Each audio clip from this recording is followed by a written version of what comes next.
nature and may be inappropriate for persons under the age of 18. Want some bacon? No, man, I don't eat pork. Are you Jewish? No, I ain't Jewish. I just don't dig on swine, that's all. Why not? Pigs are filthy animals. I don't eat filthy animals. Yeah, but bacon tastes good. Pork chops taste good. Hey, sewer rat may taste like pumpkin pie, but I'd never know because I wouldn't eat the filthy mother. Pigs sleep and root and that's a filthy animal. I ain't eat nothing, ain't got sense enough to disregard its own feces. I'm a dog. Dog eats his own feces. I don't eat dog either. Yeah, but do you consider a dog to be a filthy animal? I wouldn't go so far as to call a dog filthy, but they're definitely dirty. But dogs got personality. Personality goes the wrong way. So by that rationale, if a pig had a better personality, he would cease to be a filthy animal. Is that true? Well, we have to be talking about one charming pig. I mean, he has to be 10 times more charming than that Arnold on Green Acres, you know what I'm saying?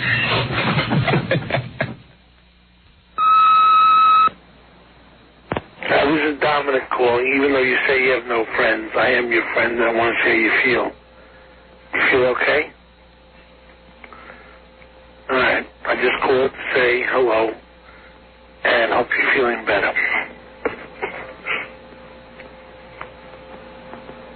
Goodbye.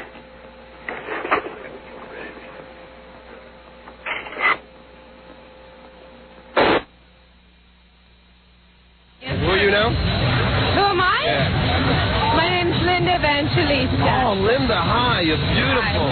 How's it going? Very good. Thank you so much. All right. Let me ask you a question. Let's look on that little sheet there. You're a supermodel, right? That's what they call me sometimes. Do you have any special powers? Nah, just luck. Did you ever fart on the runway? Ever what? Fart on the runway. I don't think so. I'm just curious. I don't think so. Let me ask you a question. Do you believe that for the safety of all children, priests should be castrated?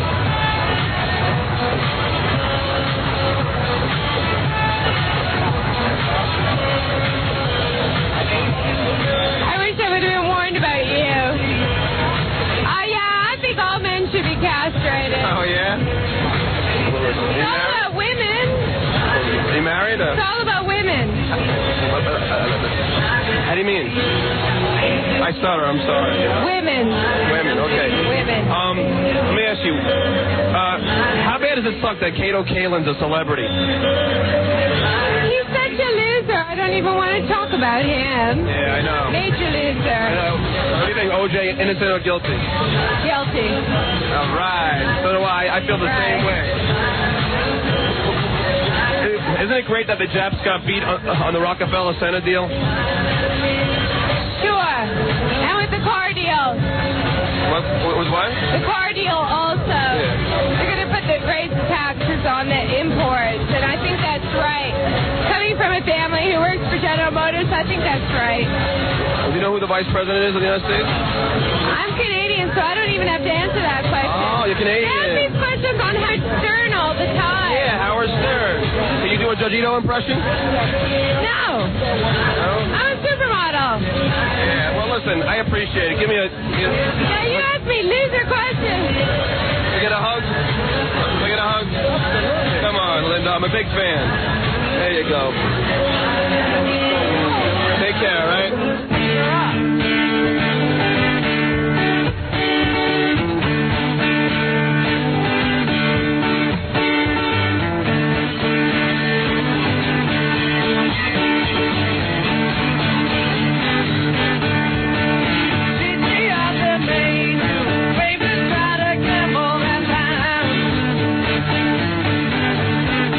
Well, I'm feeling dirty now.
ladies and gentlemen, for the main event. The man you've all been waiting for, the author of the #1 best-selling book, Private Parts, the king of all media, Howard Stern, ladies and gentlemen.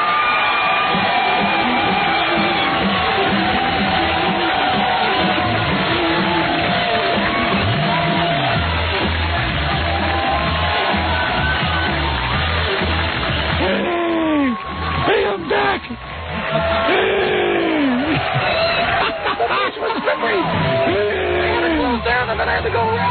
Hey, I'm back! Hey, it's the Jackie Show! Hey, Happy New Year! Happy New Year! Happy New Year! Let's see, I got cups, mugs, calendars. What else I got? What else I got? My beach bag. T-shirts. Hey. T-shirts of all sizes. Yeah. Hey, Robin, what was the black guy's name on the Jetsons? On the Jetsons? There was a black guy? Wasn't there? What was the name of the black guy on the Jetsons? I don't remember a black guy on the Jetsons. See how great the future's gonna be? Oh, no. Yeah. All right. Very good. Morning, everybody. What's happening? Oh, man. Horrible to be back. Jackie, take off the hat, please. It's distracting me. You started it. No. You assaulted my inventory. I have to defend myself. What's that? Got a piece of merchandise? Jackie's got a hat on with big lights around his name. It's like those tail lights that have the light that goes around. I'm saving this for a month. Anyway, good morning, everybody. Happy New Year. We're back live, and I hate being here. I'm in pain. Yeah, me too. No, I'm in worse pain, though. What'd you do? It's not just the pain of getting up. I have never had this problem in my entire life. Have you slow? No, one of my breasts hurts. Oh, wow. I'll massage it. What happened to your breast? I don't know. You mean, did you bruise it? I think I wore a new bra. Oh, boy. Home. That's a turn on. Jackie likes that. What was that noise? A new bra. You're just tired from being so big. That's right. And I'm telling you, I can hardly sit up. It's like menopause. That's how bad it is. It's like somebody stabbed me in the chest. In the breast? Well. Which breast is it so people can play along at home? This one over here. Is that the left? That's the left breast. Hey, to make you feel better, one of my nuts hurts. Oh, good. So everyone can be happy. And I won't tell you how that happened. Oh, man. Oh, yeah. Actually, my penis hurts. No, I got a big, lump there. I thought I had cancer. Well, what'd you do? You got some new bras? And you're always... the only thing I can pin it to. You're always trying to strap those things in and make them look tighter, and you never want to show off your fullness. Oh, please. You have to be proud of what you have. Stop trying to hide it. All I know is that it had just had, the underwire only, went to a certain point. She wears these bras to make her look smaller. I do not. Because, she might make herself look like a little boy. Yeah, straps them in. Well, they're finally getting angry. Her breasts are finally talking back. They're fighting back. Yeah. Oh. They don't like what you're doing to them. Well, I've learned my lesson. I think I have to go to a doctor. Really? Yes, there's a big, mass now. Let me see. Under the breast. Under the breast? Like a mass? Yeah. Like a... And I thought, oh, my God, I've got a lump. I have to take my breast off. Which you don't care anyway. Why would I not care? I have one huge one and then one nothing. You've always been different. Imagine how great that would be for the show if you had just one breast. Oh, cool. Wow. Oh, that would be great for the show. You are ridiculous. You got to think of the show sometime. Ladies and gentlemen, my lopsided co-host. My one breast. Yeah. Hey, Kathy Lee doesn't have that. Yeah, give me a sign of distinction. Right. The marketplace is more competitive. If I have a one-breasted co-host. Yeah, maybe I'll get the sympathy. That would really put me over the top. Last night I laid in bed and just whine to my wife about how I really hate the business. I hate being in it. Dee Snider told me what's my game plan. You know, everyone, you know. You talked to Dee? No, I haven't. But this was a couple of weeks ago, or months ago. He said to me, you know, man, all you do is, what is your game plan in life? Like, what's your goal? Is there a game? I said, I don't know. What's yours, Dee? He's working his? I don't know. But he was giving me a stop and smell the roses thing. Dee has smelled so many roses that... Yeah, somebody ought to tell him to stop smelling the roses. His nose is going to fall off. There's something else besides smelling the roses. My game plan is to do better than Dee. Well, then you Game over. Game over. You win. Yeah. But, you know, I just was complaining. I just said, you know, 20 years of getting up at 4 o'clock in the morning and doing this. There's got to be a pasture that's a little greener. You know what I mean? You're out to pasture. Yeah. This is what you need to be. I need to be out to pasture. Because, like, I had a weird start to my vacation, but eventually my vacation kicked in. Yeah. And, you know, it felt good. I didn't have to put in any of my special eye cream. All that stuff went away. Yeah, all that went away. And last night, couldn't get to sleep. Went to bed at 1 o'clock in the morning. So I'm operating on about 2 hours sleep right now, and my eyeball is killing it. And that's that, because it's all stress and tension. See, I figured it the other way around. I think that the vacation killed me. I can't live like regular people. Yeah, well, you did a ridiculous vacation. As soon as vacation kicked in, Robin went into vacation overdrive. Like, I was trying to enjoy myself. She ran out to my house and, you know, gave the kids some gifts. Immediately had to leave because she was getting on a plane to go to Mexico, and then from Mexico was jettisoning herself over to Florida or something. I heard only some of these plans. Really? I'm not even sure I've heard all of them. And you were on the go. You know, you were like Go Gomez. Yeah, it was too much. Go Gomez goes to Mexico. Go Gomez. Oh, yeah, like she was. And the other thing that's why your breasts are all messed up. That's true. If I had sat at home, my breath would be fine. Yeah, exactly. You know what my vacation was? What? Well, first, should I be taking a break? Yeah. Probably. All right, let me take a break, and I'll tell you what my vacation was. All right. We'll be back with the new show, the new 1996 version of the show. There's going to be a lot of sweeping changes this year. Is that right? Oh, yes. That's what you thought about when you went home? Everyone's on probation, including myself. Right, he could fire you. That would be great. All right, we'll take a break, and we'll be back right after these words. Happy New Year. No clicking. To the Howard Stern. No switching. It's the Howard Stern Show. Here's Howard. Yeah. Let's see. All right. Hey, something just changed. Scott changed something under the console. Now the headphones are all screwy. They put a ton of compression on everything. Yeah. I like it. I like it. That's the way. Bull flax it. Good morning, everybody. So anyway, we were talking about vacation stuff.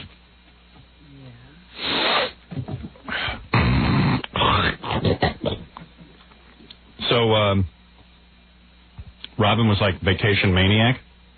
I could never have done a vacation like you did. What did you do? You went I couldn't either, obviously. Yeah. I'm just sitting. Didn't you want to just sit home and mellow out a little? No, I wanted to get away, I thought. I see. You thought. And then the whole time you were away, you're probably saying, I should be at home mellowing out. I really shouldn't be doing what I'm doing. What happened? New Year's Eve, where were you, in Florida? Yeah. And what was going on down there? There was a party. Whose? A friend of mine threw a party. Really? You had to be there?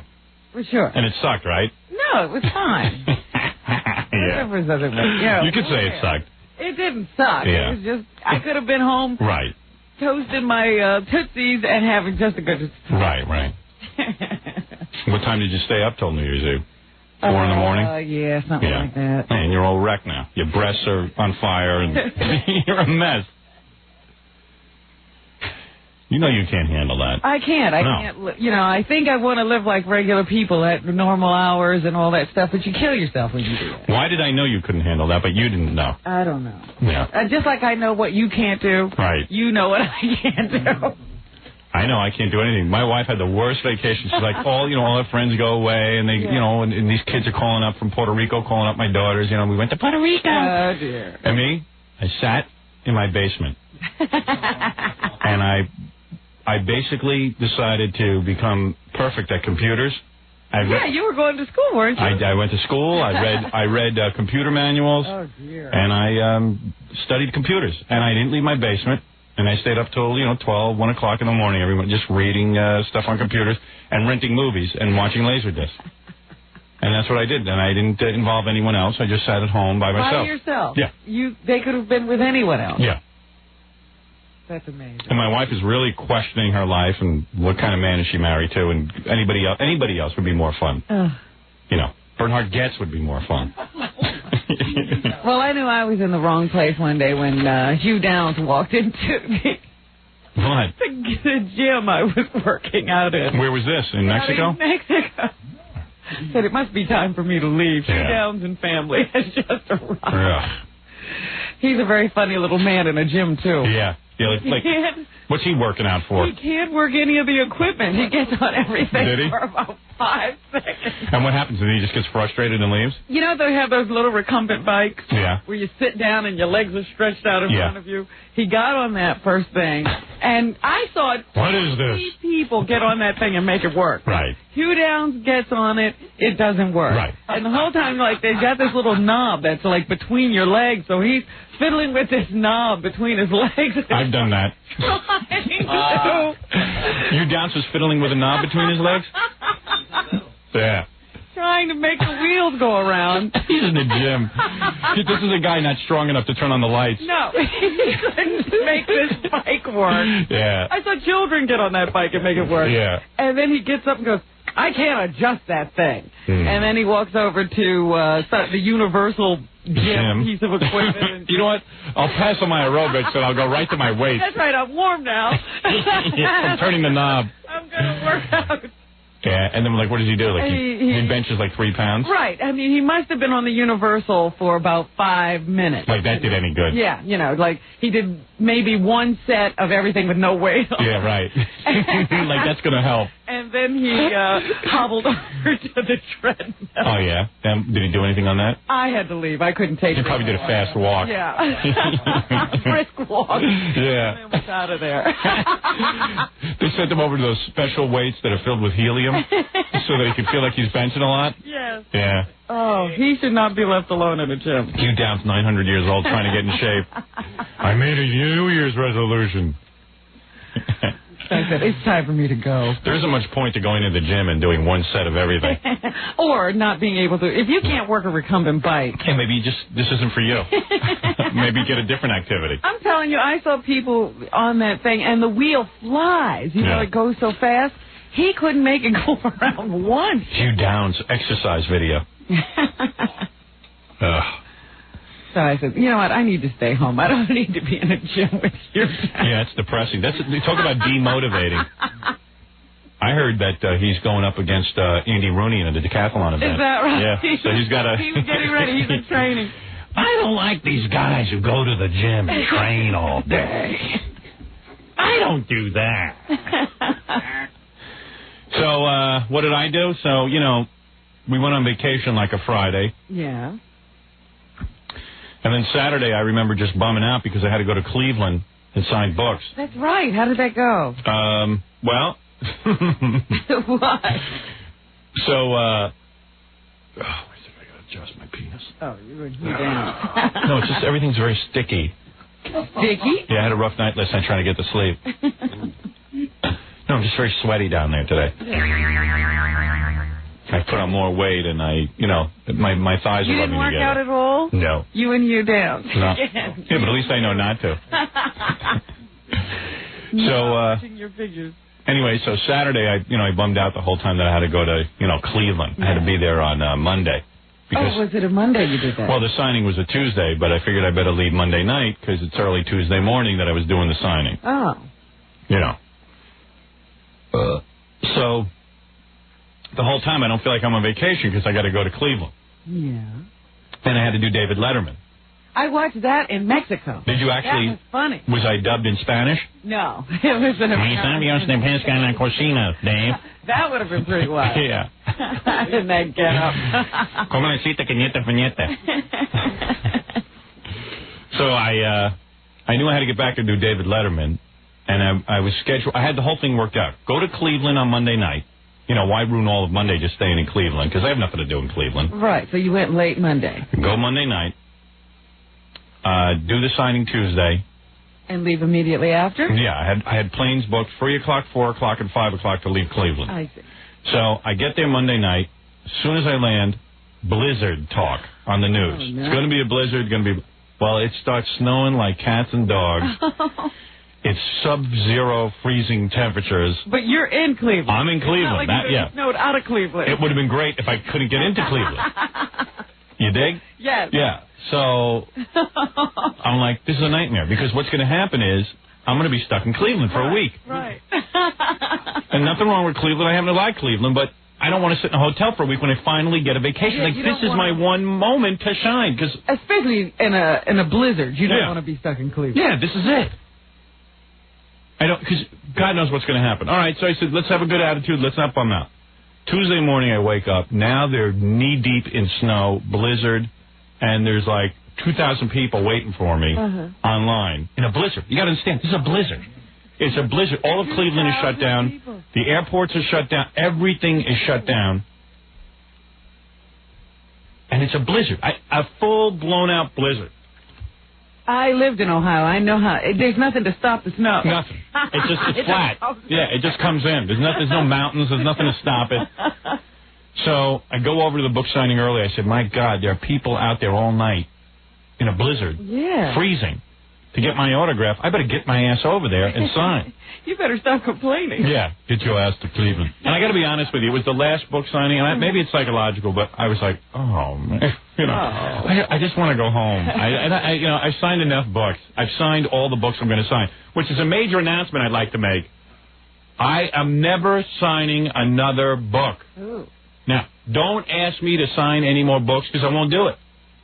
Guys, the people who were good enough to wait online, they deserve to have a special item that nobody else can get. Yeah, especially when they did blizzards and sub-zero temperatures all over the country. I mean, the only place that you had good weather probably was Los Angeles. Yeah, because you got people who, know my parents, and my parents are bringing in 100 books a day for me to sign.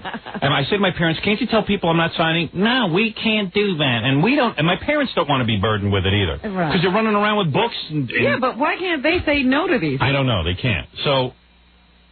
hauling 100 books is heavy. This is a message to my parents. I'm not signing any more books. I said I'm only going to sign the books that people get online to.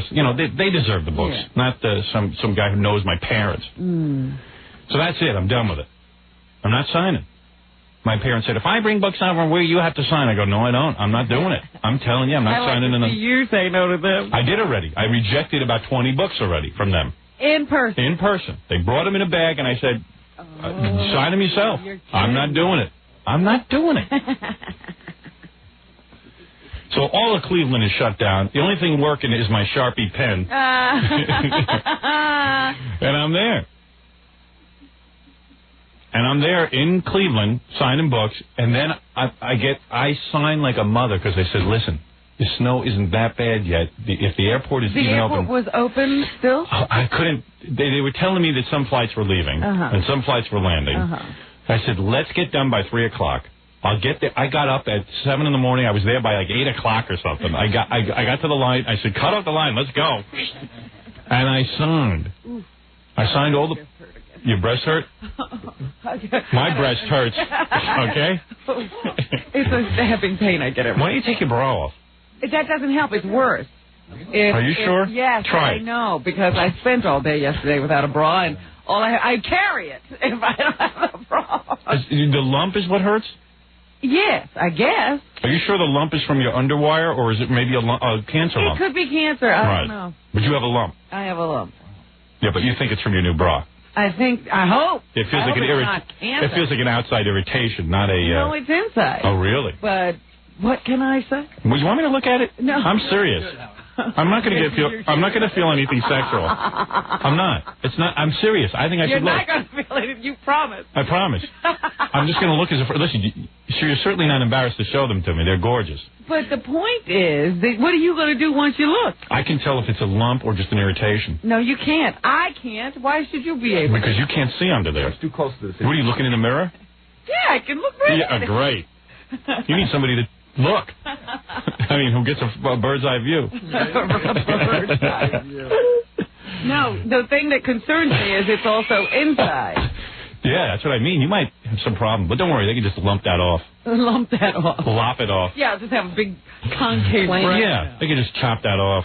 You'll be fine. Half of it will be fine. Don't worry. You'll be fine. Hey, did you get any wiener while you were on vacation? No. Were you in the man-hunting mode? There was only you downstairs. Yeah. No, seriously.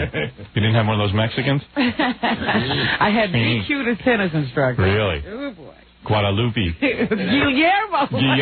You know what? Guillermo is a weird name because when I took Spanish in high school, everybody had to have a Spanish name except me because there's no Howard. Yeah, I mean, there's just no getting around it. I was Howard. I was so disappointed. In Spanish, I was Howard.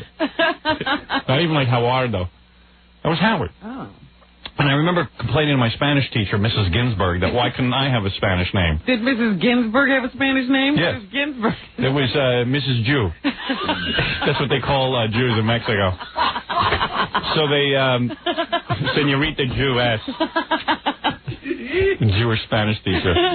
So I remember going to Mrs. Ginsburg, and I would like a Spanish name, and I didn't have one. But listen to this. Everyone whose name was Stephen or William was called Guillermo. Both, Stephen and William. Yeah. Everyone, there was like 9 Guillermos in my class. So it'd be like, Guillermo, sí. Like a chorus of C's would ring out. Sí.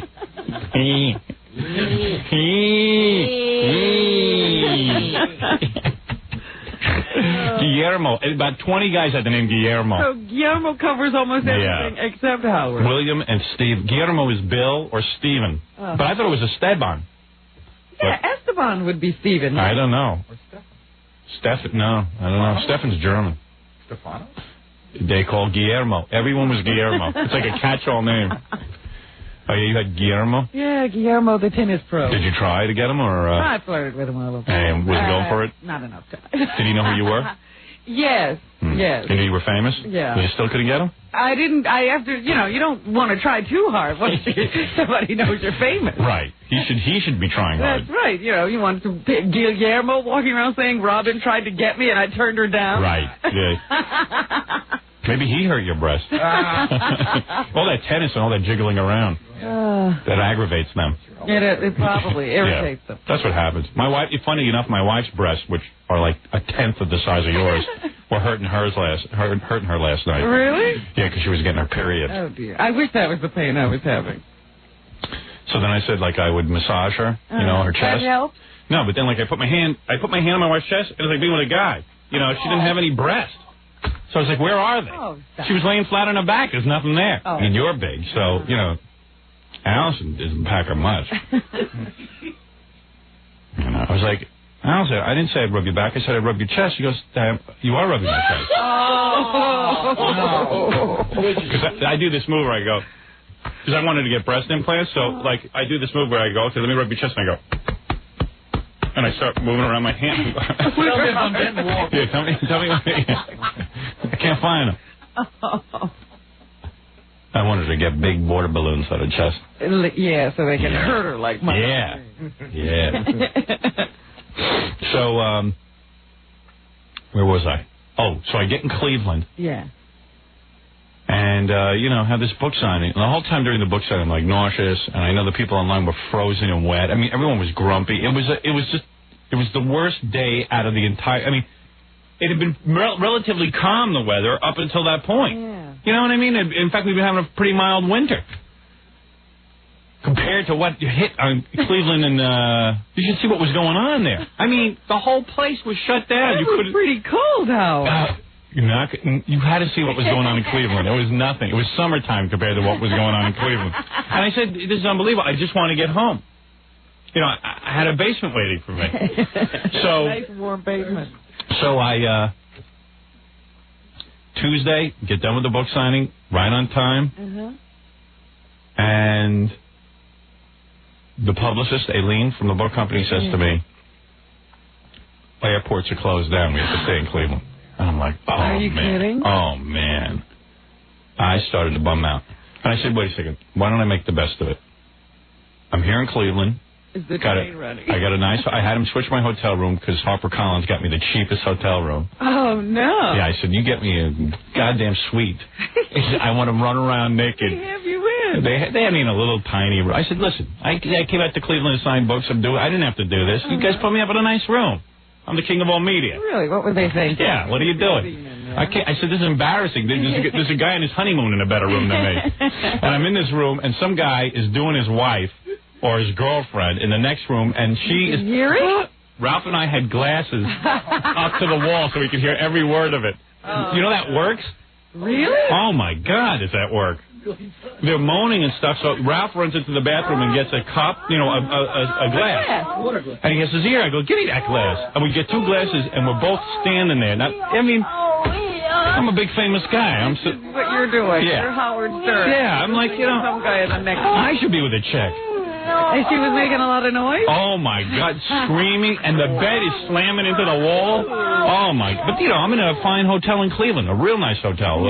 What is that, the Four Seasons? The Four Seasons. Yeah. Man, is that nice. But I'm in the dumpiest room, so I had him switch me. To the room where the guy wasn't having sex? Yeah, but it was a huge room. It was 50 times the size of this whole floor. I was alone in that room. Had 87 television sets. Yeah, you ran from room to room to room, turning them on. But the Four Seasons in Cleveland is cool because I said, wait a second, let's make a good time out of this. I'm alone. I don't have any kids and wife hassling me.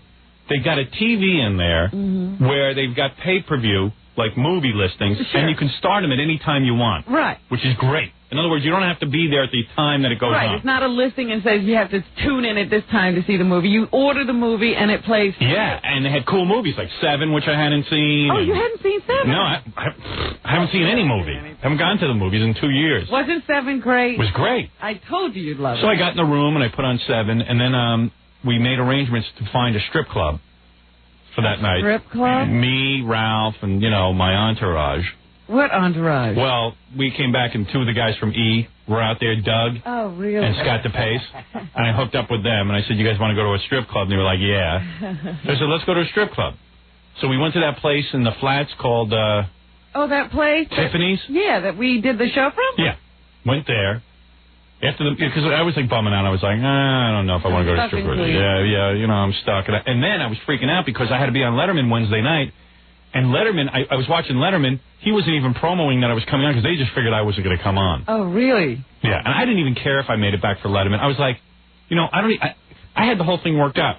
Tuesday night, I get back from Cleveland after the book signing. Wednesday morning, I wake up. I shot the cover for TV Guide. I'm going to be on the cover of TV Guide. Isn't that cool? Yeah. Yeah, but is Kathy Lee going to be in a little corner? Yeah. I'm going to be on there with my kids.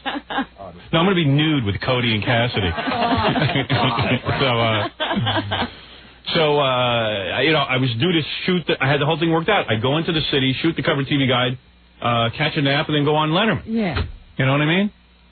But instead, here it is Tuesday night, and they're saying, I asked everyone, Wednesday morning, there's no way you're going to be able to get out to the airport, so you're stuck in Cleveland. So I had already called the Letterman show, so I might not be there. Yeah. I don't know. I mean, I hope you... And then they said, well, we'll fly... Why don't we get you a private jet? You can tell how hard up they were for me. Why don't we get you a private jet? I go, wait a second. I'm going to get a private jet?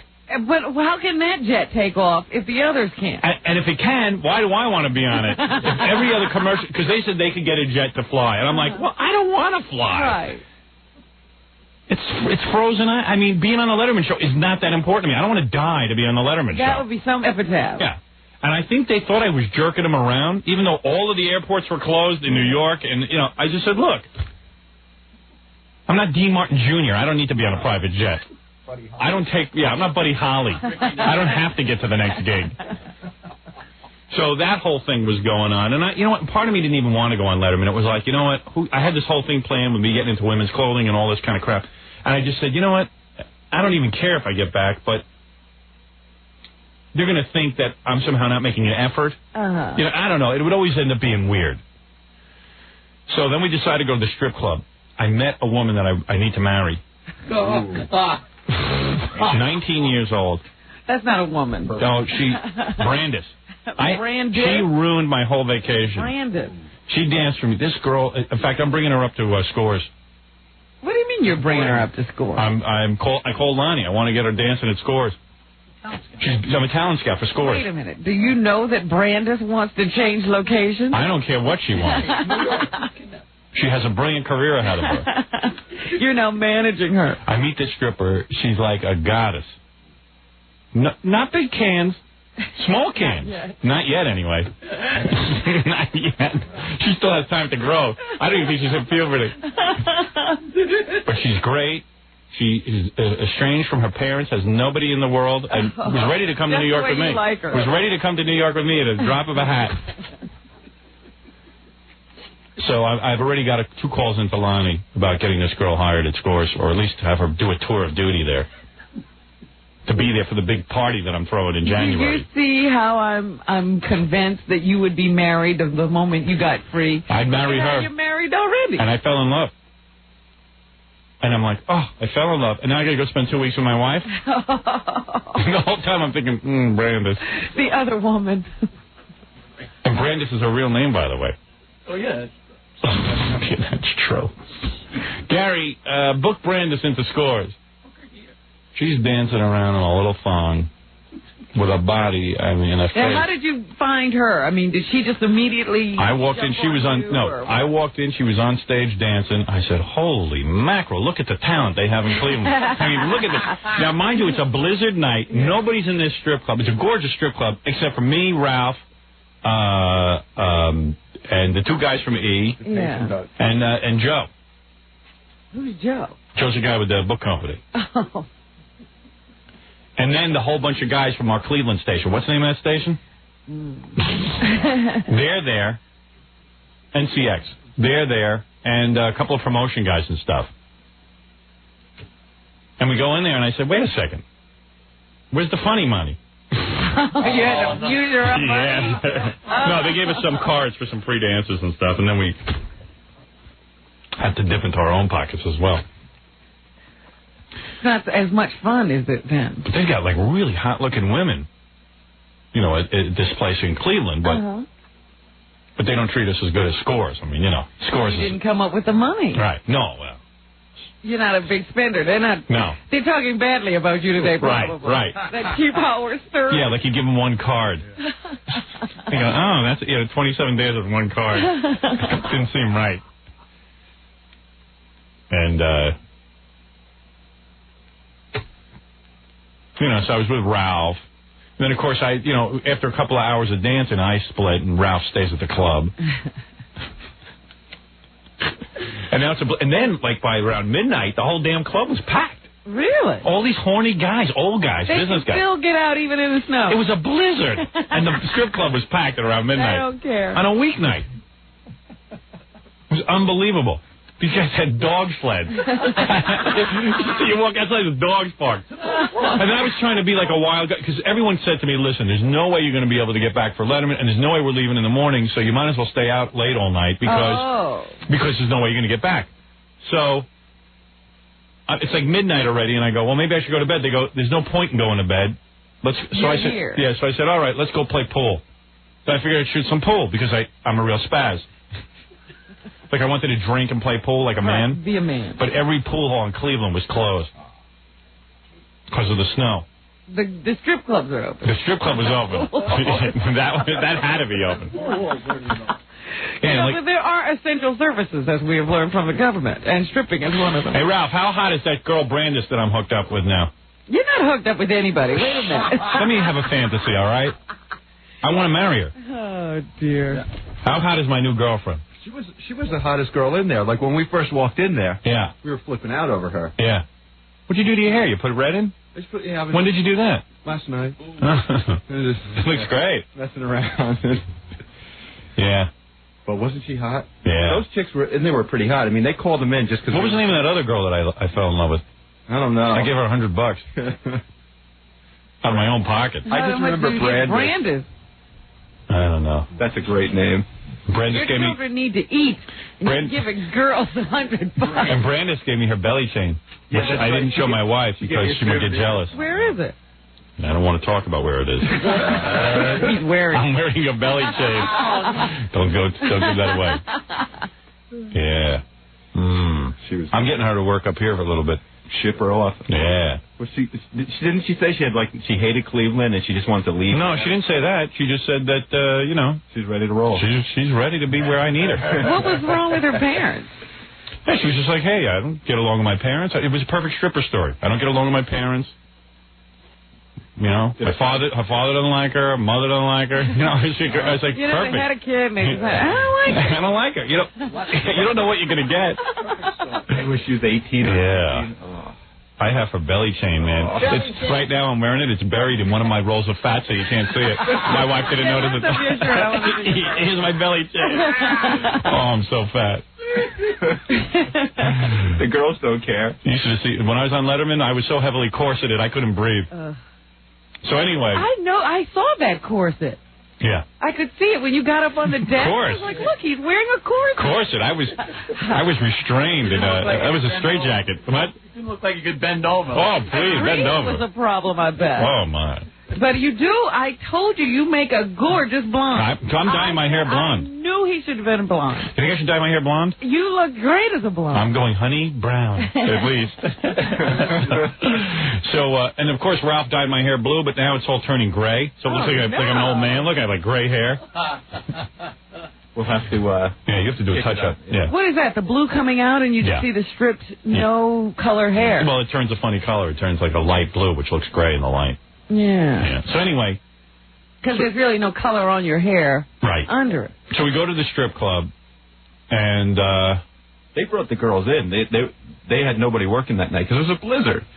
What, Brandis was there when we first came in? Yep, no, they brought him in earlier. Oh, they did? You guys call and tell them you were coming? Yeah. Somebody from the radio station. We said, please, make arrangements. But then, of course, we called the radio station to make arrangements. Then half the radio station is there. Of course. Hocking me and Chinik about... Who was that weird guy? He was the big fat guy. I think he was an intern, and he had a girl dance for him. He weirded me out. And then he sends her over to me and says, have him pay?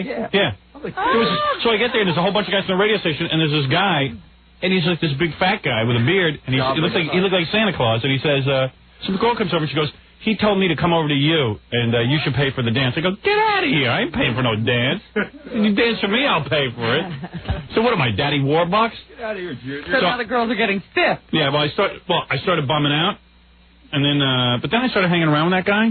Yeah. And he seemed like a pretty good guy. Really? Yeah. Just didn't have any money. Yeah. Well, once I started rapping, at first he was making me nervous, and I wanted him thrown out of the club. It was real scary. At first I walked in, I immediately surveyed the scene, and I see some big fat guy with a beard, and he's staring at me and stuff, and I went, ask that gentleman to leave. He came in with you. But then, I don't know, then I started rapping to him, and then there was a bunch of cops there who started hanging out with us, and we had a whole big party going. How did everybody know you were going? They didn't.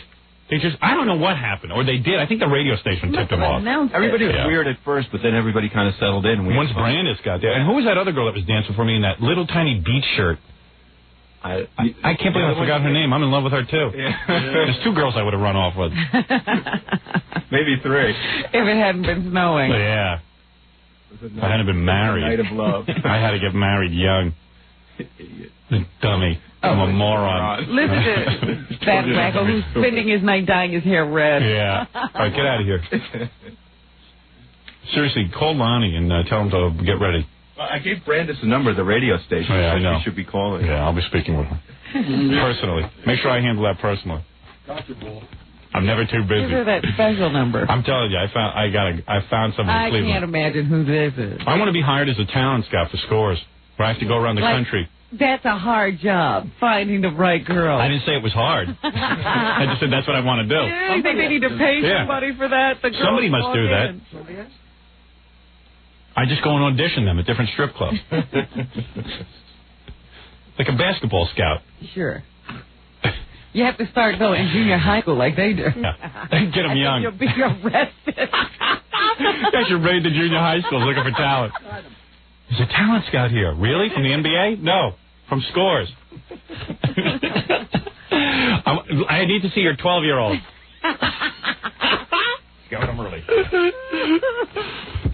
I'll teach them how to hate their parents.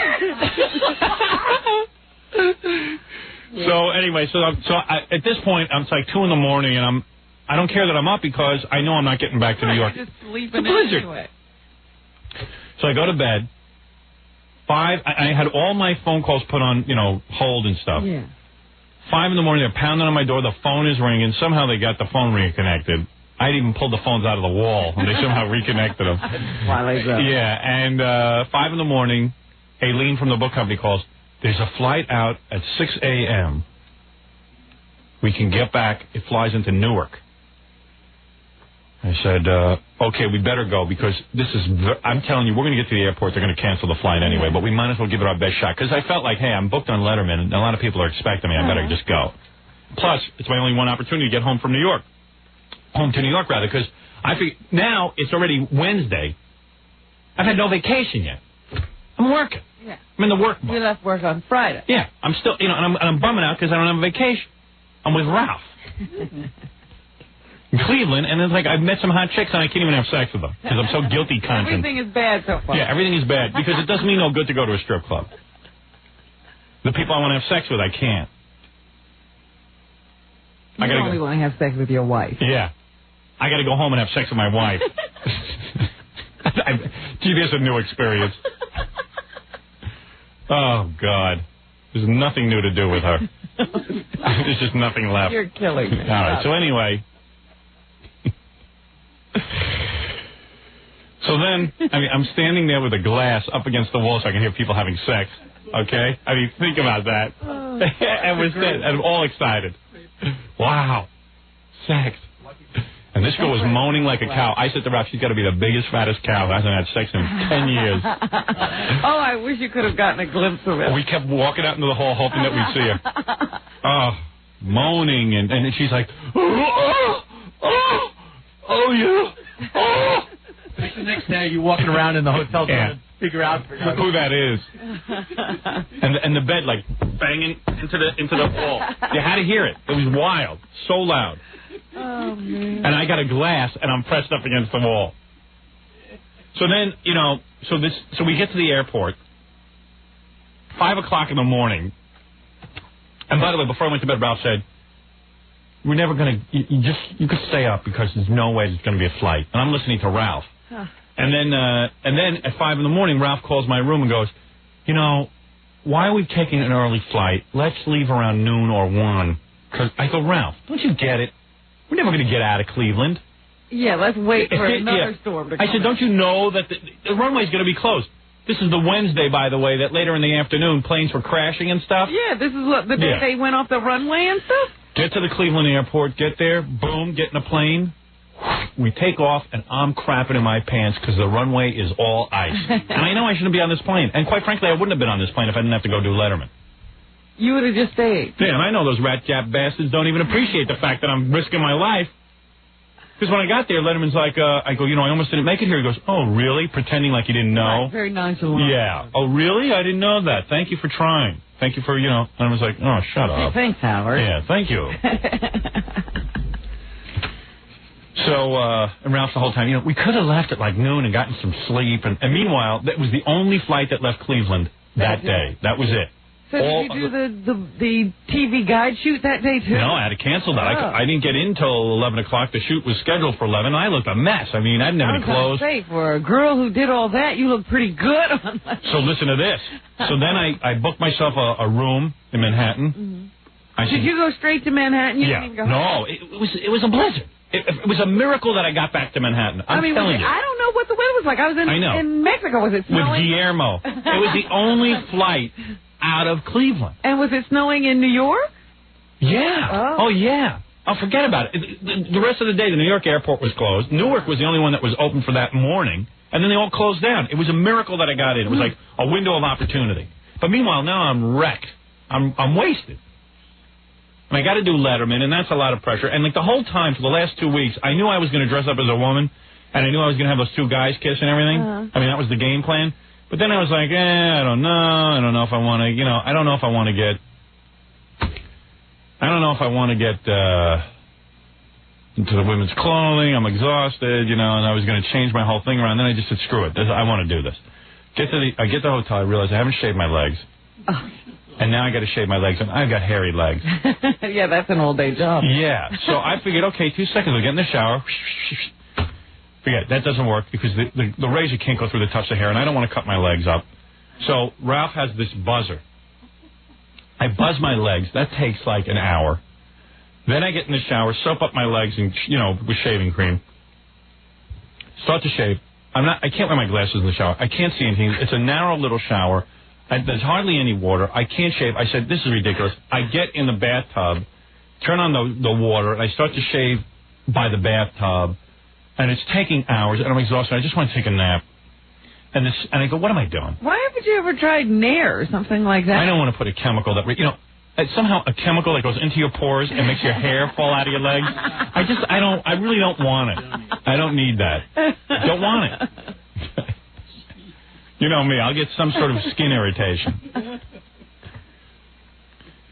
So, and Ralph said he'd come in and help me shave my legs, and I just said, I don't think I want you in here when I'm shaving my legs. How far up is Ralph going to go? Yeah, exactly. I don't want you shaving my legs. He goes, let me do it. I go, no, I'm not interested.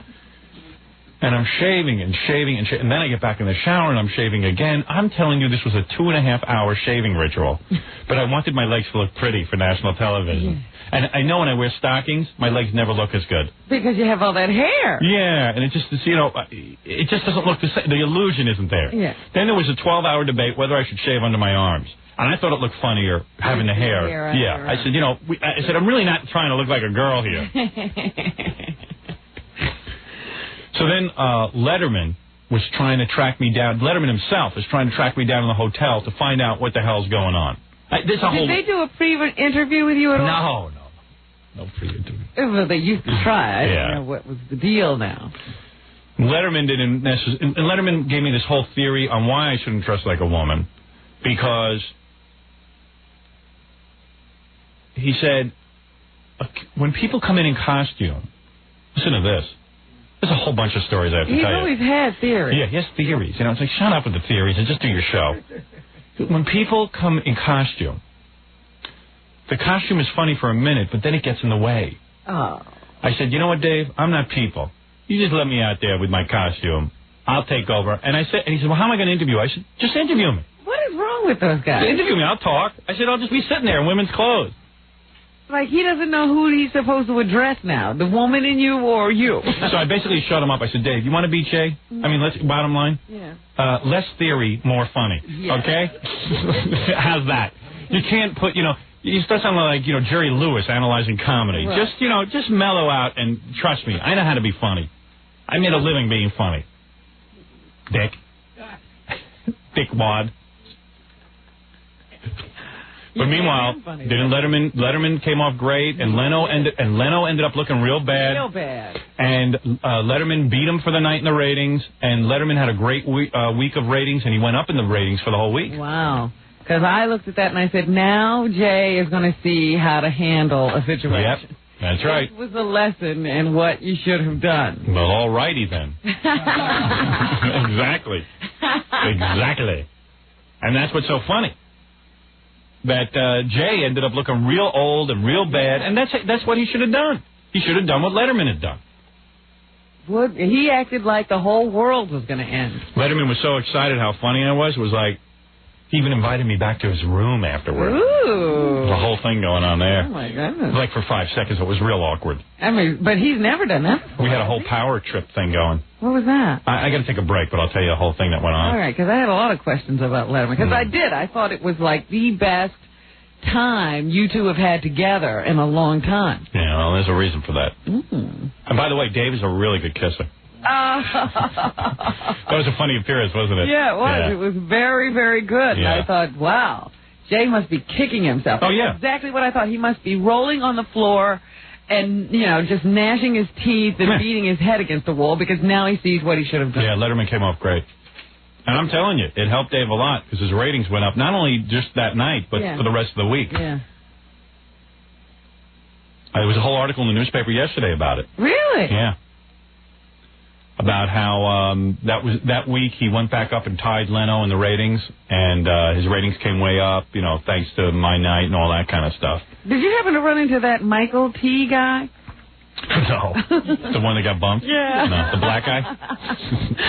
Because I'm a black... I just heard a guy yelling out in the hall, because I'm a black man.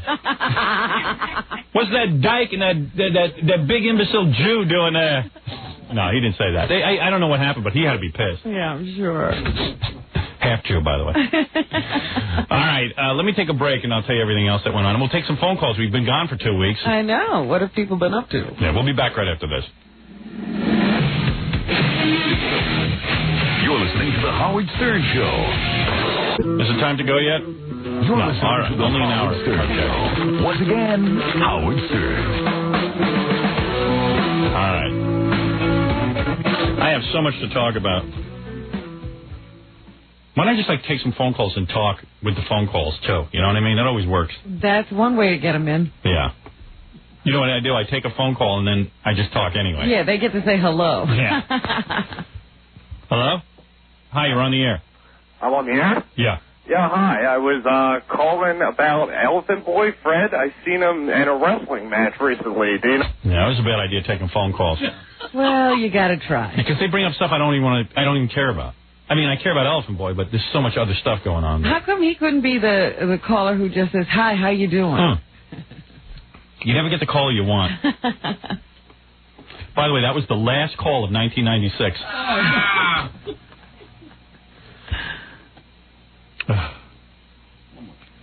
My resolution is to be a more miserable son of a bitch than I was in 1995. 1995 was a horrible, horrible year. Oh, stop it. It was a great year. Oh, personally, yes, but I'm thinking of humanity. Oh, I see. You watch these, they have these retrospectives. Yes. And, Oklahoma bombing, O.J. Simpson. You want to slit your wrist that you even got through this whole thing. I mean, so bad. I was looking at all the people who died. You even forget who died? Nobody that important. Mickey Mantle.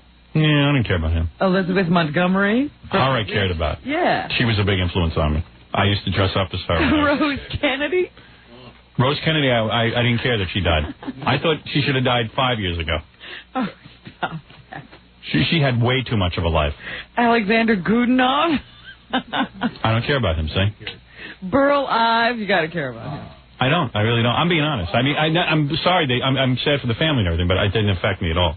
How about Howard Cosell, your namesake? That upset. That upset everyone. No one can live without him. Because I used to have a good time going to the Friars Club and watching him eat soup. Right, you can't see that anymore. Those hands really shook. Ava Gabor. Oh, that's something else. And Louis Mao. Out of all of them, Ava Gabor was the biggest shock. She was a shock. I was shocked. Yeah, she was a shock. I didn't know Ava was even sick. Maybe she was sick of being Merv Griffin's girlfriend. Merv Griffin's girlfriend. He was all shook up. And then, of course, Dean Martin bringing up the... Dean Martin, yeah. The list. Bringing up the rear. Yeah, I wanted to come in and do a special tribute show to Dean Martin. He was a cool guy, though. I dug Dean Martin. I thought he was a great guy. I'm sure he was a real son of a bitch. Yeah. That whole persona he had was really good. And then I was watching over vacation, they had Ocean's 11 on with the whole Rat Pack. Oh, yeah. And now you're just counting the number of people who are dead. Sammy's dead. Dean's dead. That whole movie was jinxed. Those guys all got old and died. So anyway, listen to this. So this week on the Sunday New York Times bestseller list. Yes. And the controversy continues. Oh, dear. I was number 4. Okay. Wait a second. Wait a minute. I got to tell you, because I've been all over the world now. Yeah. I did a whole whirlwind trip over the vacation. And why is it that yours is the only book I see stacked up on floors, on counters. Well, wait. Yeah, it's everywhere. So wait a second. Listen to this. They have one Colin Powell book, right, and 2 of that Bill Gates book. Because they're not selling them. Yours are everywhere. So listen to this. So this coming week, I'm number 2 on the New York Times bestseller list. But again, I'm number 1 on the USA Today list. Now, listen. The plot thickens, okay? I'm number 1 on the USA Today list. Uh-huh. Number 2 on the New York Times list. And I opened up like the Post today. I'm number 1 on their list, okay? Now, so you say, what's going on? Right. Every week that the New York Times, the first week that the New York Times listens to me at number 2 and not number 1, I was number 1 everywhere else. Yeah. And according to HarperCollins, I outsold Colin Powell by a ton of things. The New York Times hasn't made a statement. I didn't see a lot of, I was in airports all over. People are walking around with your book. Wait a second. So I'm reading the New York Times on Sunday, the book section. Yeah. And there's a letter to the editor that says, hey, what's with you guys? Howard Stern's book was clearly number 1. USA Today list had it as number 1, and this and that and the other thing. They reply. This is the first statement they've made. It was a totally bogus statement. First of all, they said they never editorialize when it comes to the list. That's number 1, that's untrue, because their own editor said that they do. Right. Didn't you just read a quote before we left from the editor saying it's an editorial thing? Number 2, they then state that unlike the USA Today list and these other lists that go to the big chains, now all the big chains are computerized, so they know exactly what they sell. Right. And I'm outselling Colin Powell by, a lot of books. We also survey, the New York Times say, we also survey the independent stores, the little bookstores, which, of course, that's just some guy who goes, yeah, we sold a lot of books. Now, why, if I'm selling in the big chains thousands of more books than Colin Powell, why would I be selling any less different in a ratio in a small store? But even if that were true, that smaller bookstore doesn't sell the same volume of books. And not only... Their bestseller may be Colin Powell. They sold 2 to 1 of yours. Well, the point is, they don't have any computers, so they can editorialize. Right. They can go, well, yeah, Colin Powell's selling real good, man. A guy just bought a copy. I guarantee you I'm selling just as well in the small stores as I am in the big stores, except the small stores aren't computerized. So there's no list. And they certainly can't say that they sold 15,000 copies of something. It doesn't make any sense. The New York Times castrated me. They, on purpose and with malice, a forethought, they went ahead and tried to make me number 2 and took me off the number 1 list. And again, I'm number 1. New York, the USA list does it electronically. They know who's number 1. So this coming week, I'm again number 1, but in the New York Times, it'll say number 2. Huh. Just so you know. Just so you know. Is there any way to sue them? Yes. There must be. You never have a lawsuit. And listen to this. This guy wrote me a letter. He says, hey, Howard, I thought that you should know that I tried to send a copy of your new book to my father who lives in Japan, and the Customs Department in Japan seized it. They opened the mail? They wouldn't let your book in their country. Makes you think twice about crossing the border, doesn't it? An entire country of such wealth and power is scared of a DJ from Long Island who was born with a small penis. Go figure. Wait a minute, he sent it in the mail? Yeah. How do they know it's in the mail? Obviously, they are checking. I don't know. That makes no sense. You know what? But that does kind of make... You know what? I was reading the internet yesterday because I basically don't leave the house. Or your computer. Or my computer. I'm reading the internet, and a guy says that CompuServe, all right, which is one of these computer services that gets you online, CompuServe has now decided to block certain aspects of the internet. And one of them is anything to do with Howard Stern. Why Howard Stern? Yeah. In other words, if they see my name associated with it. Now, I have nothing to do with it. There are like Howard Stern bulletin boards on the internet where people write about the show and write back and forth to one another, these kind of things. In fact, one person who just got on the internet or something the other day said he pulled up your name and it was like 150 to 200 different things. Headings. Yeah. Right, yeah. And so what CompuServe is doing is saying to you, okay, if you want to read about Howard Stern, you're not going to do it here. You can probably learn how to build a bomb, but you can't read about Howard Stern. Yeah. Now, I can understand that they want to... In other words, like, I can understand a radio station saying, well, we don't want to carry the Howard Stern show because we don't like Howard Stern's brand of broadcasting. Why would CompuServe block people writing about Howard Stern? When the only people who are going to go into it are people who are interested in Howard Stern. Right, but it's not even like, if you think I'm a filthy broadcaster, it's not like I'm doing a filthy broadcast on CompuServe. People are just writing about the broadcast. But that's what I'm saying. Yeah. But, it's much like that pay-per-view thing. Yeah. Why would people not, because this is something people will choose to do. It doesn't automatically come over. Right. Without your input. Yeah, you would have to look for it. Actually look for it and go into it. It's not going to come into your house unless you look for it. Yeah. So I just, not that I care. By the way, I couldn't care less if you get any of these computer services or you read about me. I applaud CompuServe. I would like less people writing and reading about me, quite frankly. I'm overexposed. So I applaud their move. I just think it's funny that they would block. Here's a service that basically is about just providing information to people, and they're going to block my name from being read? They're doing it under pressure from the German government. Yeah, I know. What? Well, yeah, Jackie's partially right. The German government is involved? In CompuServe in Germany, I know a lot of Germany, they have laws already about the Internet that certain things you can't read, like certain pornography, about child pornography and stuff like that. Yeah. So they started putting these blocks. This is where it all came from. In Germany, they started putting blocks on certain subjects so people wouldn't even have access to them. The dark corners of So they were already doing it in Germany, so they said, hey, let's do it in the United States. We'll be great guys. But what, that's absurd. It's amazing. Why would you want to be blocked? I'm on this Internet. I haven't read one thing that's offensive. I'm still waiting to see something that is offensive. What's funny to me is that, like, all I keep reading about is, like, there are these guys who go on and, like, try to pick up kids. Yeah. They can't stop them. Yeah, but, like, isn't that going on everywhere? Yeah, I mean, they would be at the playground if they weren't on the computer. Yeah, and I mean, isn't your kid sort of locked up in the house? Where is your kid? And then, I met a couple of cute 7-year-olds the other day on there, but I didn't get anything off them. How did the 7-year-old get on the computer? Yeah. That's weird. Like, can't you control your kid from going on the computer? But it's always like some guy, and what they do is then they get a police officer to sit at the computer and type like a 13-year-old. Yeah, did you see that? And they're trying to catch some old guy. Perverts. Hi, I'm a hot 13-year-old. Want to meet? And then they're arresting pedophiles.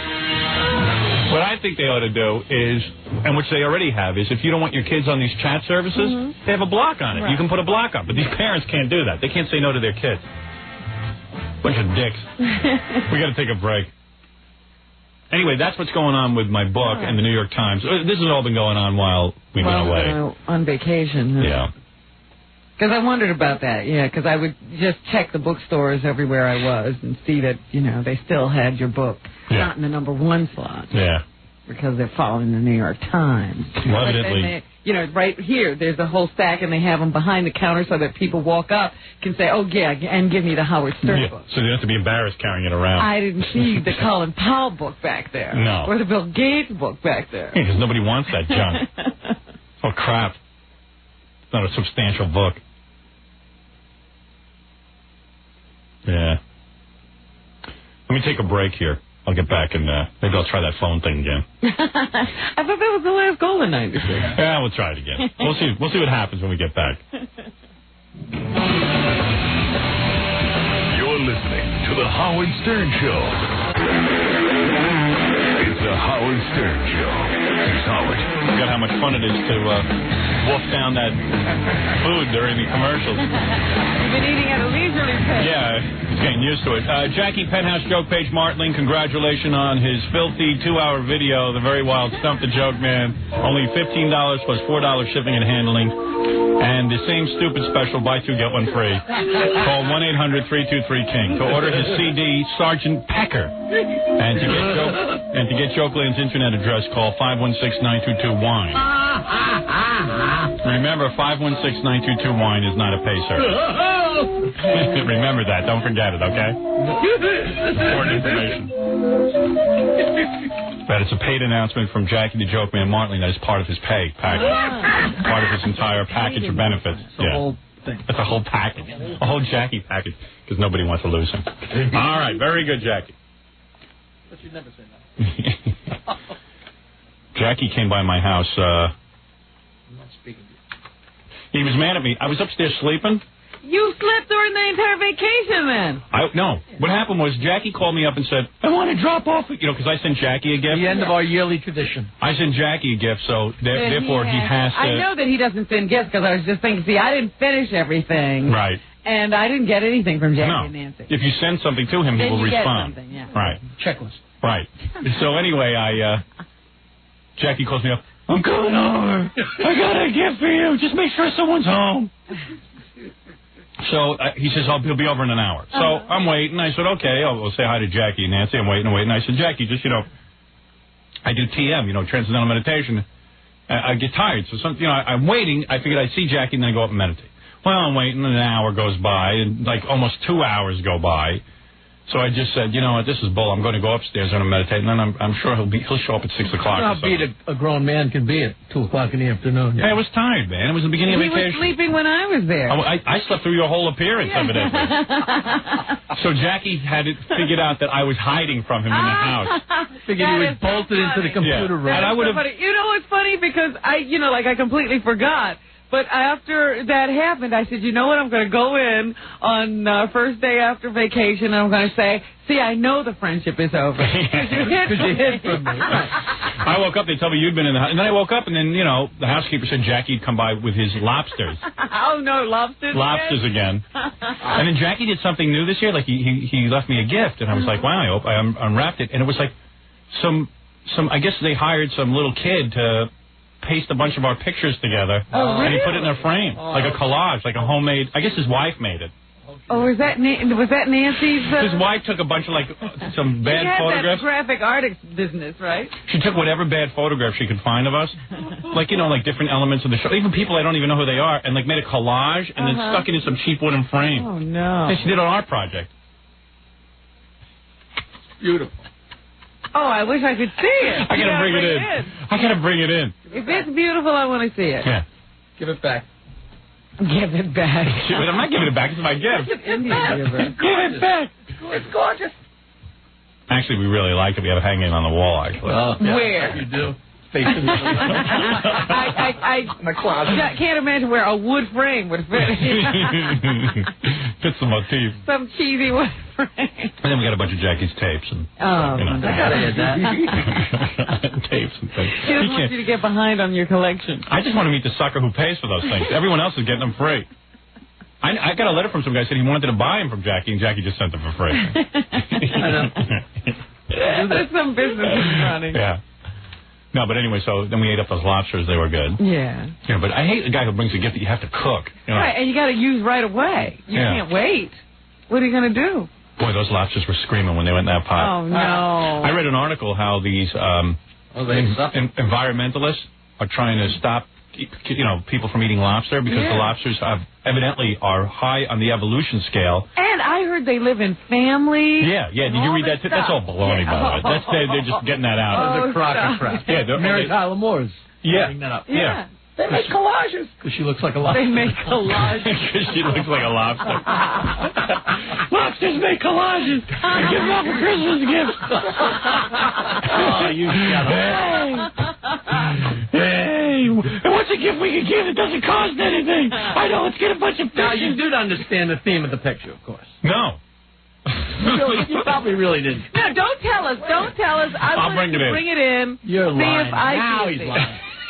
I don't know what He's usually lying, but now he's lying. I know people are clumped together in groups, but is there a reason? Don't say anything. No, I don't want him to blow it. All right. Let's see if you just missed it. Stevie Wonder would know. All right. I'm sorry.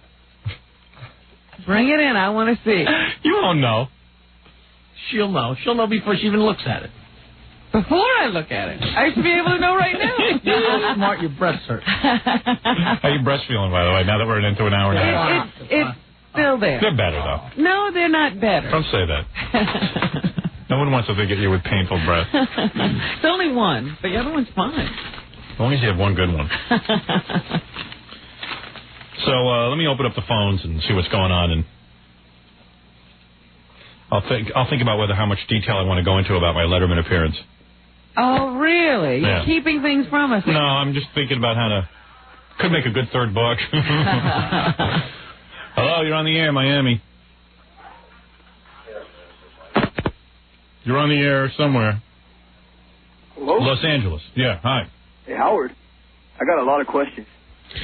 All right, go ahead. You know your CIA holes in L.A.? Yeah. Are they working? Are they doing it? Please. All right, it's so bad. You're just dragging this out. Callers are so the callers are so bad. No wonder I'm so successful. Like, cut to the chase. Are your CIA holes working? That's a question? No, it isn't. Exactly. Hey, Howard, Robin. Hey. This is Courtney. I can't believe it. I've been trying to get through to you for like...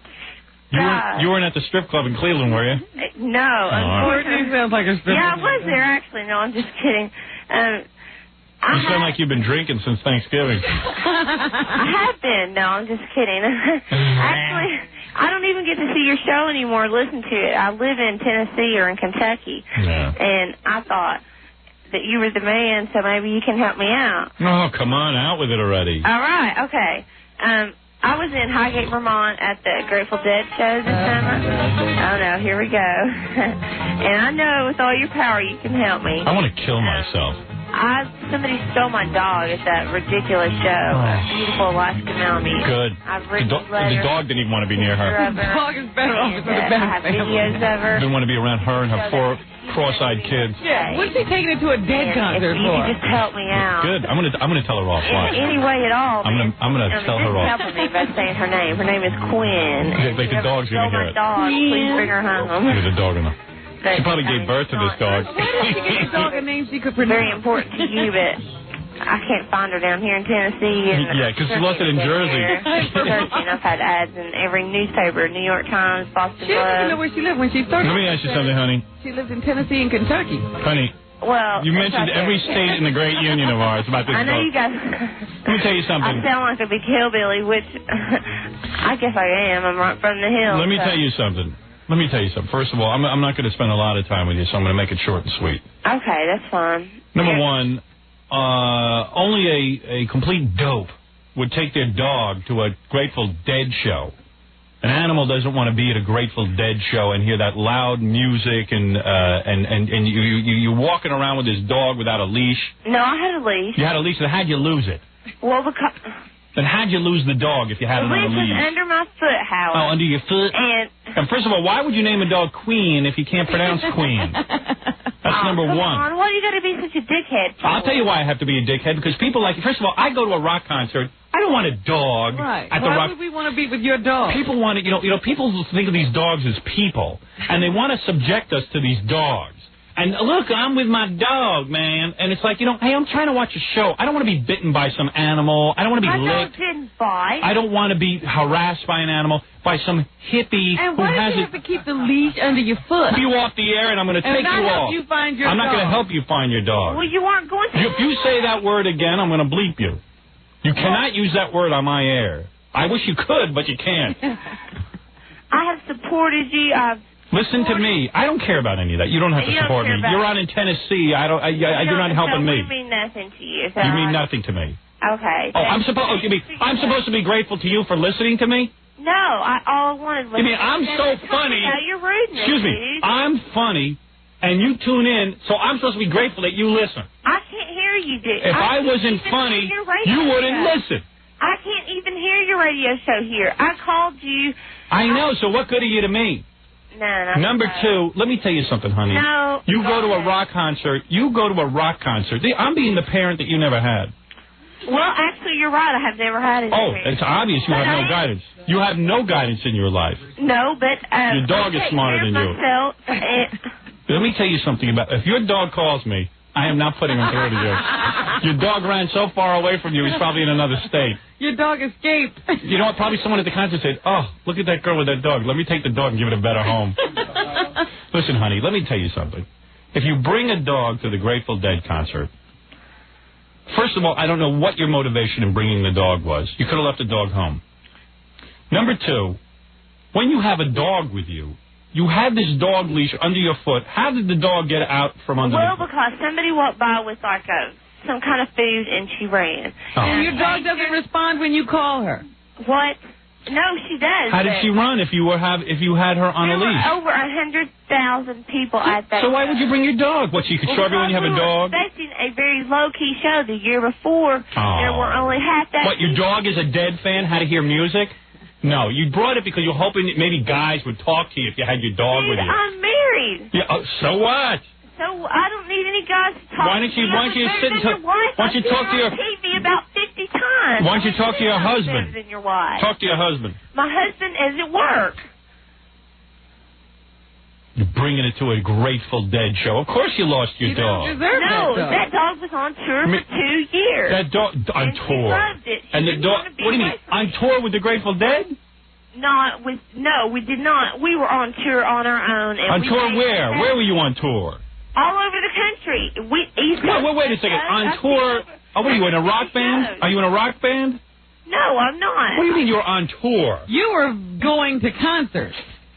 I was making a living because I make homemade or handmade dresses. Oh dear. And why would you bring the dog to a Grateful Dead show? The dog has to hear music?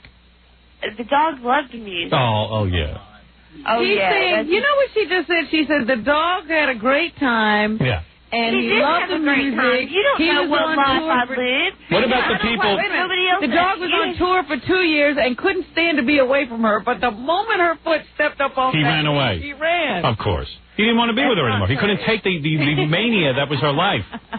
The dog probably smokes a bong. Well, you probably smoke a bong too. I would if I was leashed to you. I would. Oh right. And let me tell you something, honey.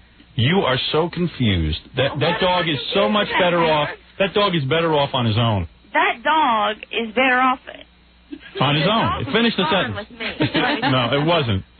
Listen, Ellie Mae. Because I took the dog to the show that it's my fault it's gone. Of course. You don't bring a dog. If I had a dog... Whose fault is it? It's my fault. Let me tell you. Say that. You know, you're like so many of our generation that you sit there and you say, well, it's not my fault the dog is gone. I never said it was my fault. I take full responsibility for everything I do. When you first called, you said the dog was stolen. The dog ran away. The dog wasn't stolen. The dog, listen, all the security people there, they felt bad for the dog. It was with you. Listen, it was sled country up there. Oh, you know what? You're so ridiculous. Oh, whatever. Goodbye if you're going to curse. You bitch. You bitch on wheels. I'm not getting with the F word. Son of a bitch. You stupid broad. Take your dog on a dumbass leash. And she got I know what she was doing. She's lying. She had that dog unleashed. And I know I even go to a park, I see people with these dogs, and they don't have them on a leash.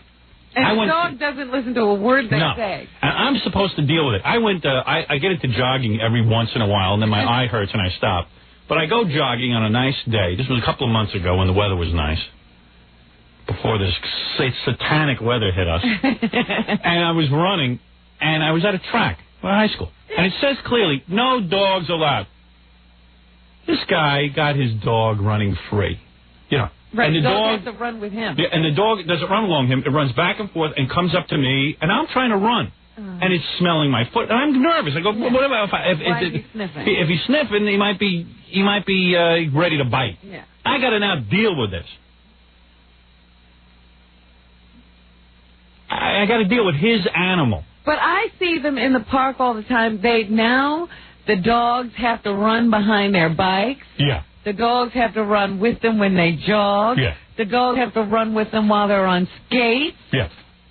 Constantly with the dog and the dog. Now, this whacked out broad from Tennessee, decides now the dog's got to be, it becomes their thing because they're such morons that it gives them a personality. Everyone goes, oh, I love your dog. Meanwhile, they really don't love their dog. And they now have the dog like it's a hippie scene, and the dogs run around and it's their dog. And then the dog gets away. Now there's an all-points bulletin now for these dogs. I hope that dog is laying by the side of the road. Oh, I hope because at least they put him out of his misery. To a good home. Yeah. Somebody who wouldn't take him to concerts. And she's taking him to first of all, an animal can't take that noise. Listen, a human being can't take that noise. That Grateful Dead. I'm going to change that dog's name. What did she say his name was? Queen. His name is Lucky. Because he's lucky he's away from her. That dog is probably still running away from her. Speaking, we forgot Jerry Garcia died this year. Well, who cares? It's not my problem. The Grateful Dead died this year. Good. That was a positive. That was the only good thing that happened in 1995. 1995, the worst year. Oh. The worst year. Man, I tell you, everyone is jumping on the Kathy Lee bandwagon. I know. And this won't end. The other day I was talking to somebody on the phone while we were on vacation, and they said, wait a minute, Howard's on TV. Yeah, I know. All I'm interviewed is about Kathy Lee now. It's unbelievable. The whole time we were off, I was interviewed about Kathy Lee. Yeah, that's what I was like, what are they talking about? And she said, well, Kathy Lee and Howard. I said, oh, my God, they're still going on about this Kathy Lee thing? And now that everyone's into Kathy Lee bashing, everyone agrees with me, I don't want to bash her anymore. It's like, I did it already. I did it for 2 or 3 years. I mean, now it's like... You did it before it was fashionable. Yeah, it's the same thing like the O.J. jokes. I don't do them anymore because I did them all. Yeah. Letterman did apologize to me, by the way, off camera. Yep. Wonderful. He goes, I wish he would have done it on camera. It would have been a lot nicer. Nobody does any of the good stuff on camera. Or say something nice about me in print. He says to me, you know, I know that you've been very critical of me lately in print and in your book, and you called me a hypocrite about the whole O.J. thing, because you came on my show and you had that O.J. T-shirt right after the murders, and you calling me a hypocrite because I said to you, this is no place to joke about double murder. But meanwhile, I was doing it the next week. Right. Says, I want to apologize because I was wrong. At the time, I didn't know how to handle the O.J. thing, and a week later, I was doing it. So I do apologize. Well, that's big of him. Yeah, but big deal. Not on the air. Yeah, exactly. All these guys, you know. I like to read an article where, you know, I saw him on Tom Snyder. He talked about the whole O.J. thing. He didn't apologize there. So I was just like, yeah. Let me out of the room. That was in one of those room sessions? Yeah, I went into David Letterman's private room. That was pretty cool. What's in his private room? Well, I must have done real good as a guest because Dave turned to me during the commercial and said, I would like to, if you have a few minutes, I would like to, can you hang out? So you were there for the entire, you were... I was 3 segments, so first of all, it took me over an hour to get out of that costume. Oh, God. I mean, I was covered in makeup and, you know, a lot of people said I looked really hot and my legs and everything looked good. I thought you looked like I said, ask Ralph. I talked to him during the break. I said, Howard made a great blonde. Yeah. Well, we finally found a good drag color for me. You know, and Ralph even said, the hair should be, that was part sort of Pamela Anderson and part Ivana Trump. Yes. That's right. I got that. You got that? Yeah. It was that Ivana Trump thing, and the little pieces of hair in my face and my lipstick and makeup, everything matched perfectly. Kudos to Ralph and House of Fields, of course, all the guys who put me together at House of Fields. One thing, did the gloves come with the nails? Oh, yes, that's this guy David who designs my outfits. I have 5 of David's gowns. All my gloves have nails on the outside. I see, because I was looking at them. Where did those nails come from? Yes, those are on the outside. I still have my toenails painted red. Is that right? I haven't taken that off. Let me see. You don't believe me? Take your shoe off. Beautiful pedicure. You really got into that, huh? I like my feet painted. Let's see. Look at that. Those big feet with red nails. Is that the funniest? Yeah. Too big a feet. That's right. You can't paint those. I went through a quart of paint. Big brush. Roller put them on. Did you see the appearance, Jackie? I put my foot up on... Did you see it, Fred? No, I didn't. Didn't see it? I'm anxious to see it. He's not He's watching. anxious to see it. It was already on. So 3 weeks ago. I wasn't around. Yeah, sure. So, it's all right, Fred. You don't have to say it. Where wasn't he around? I wasn't around the area where I could see it. They don't have TV in Connecticut. No, I wasn't in Connecticut. He was somewhere else. He went away. Fred went away. He had a good time. You had a good vacation, Fred? Had a wonderful time. Good. They didn't have cable there, Fred. No. Robin, they had 3 stations. CNN, Headline News. I was on that. And something else. That was it. That's all you saw. You didn't tape it? Recap. My tape thing didn't go well. Oh, I see. I'm not good with that. His tape thing didn't go off. But I did get to see the book thing, which was good. Thank you. Your wife topless this time down in the islands? We had to go to another beach, yes. She did go topless? She went topless. Got a great set of cans. Nice set of cans. Yeah. Looks good in the sunlight. They held up in the sunlight. It looks good. Oh, she got off from that play of hers to go on vacation, huh? For a little bit. Fred went down to some beach, some topless beach. He said like a lot of hot chicks were down there with their tops off. I won't go anywhere where women have their tops off. Why not? Oh, you Because I go get to crazy. strip clubs. Yeah, but I mean, I won't go with my wife because I get crazy. Why? Because you're civilian. No, because she ain't taking her top off. She would. You don't have No, to. she wouldn't. Didn't you guys have a discussion about that once? I wanted to Like get some implants and then get topless. Wait a minute. Didn't she say, should I take my top off or something like that? Yeah, well, that's what she does. She goes, you think I should take my top off? And I go, are you kidding? Some flapjack?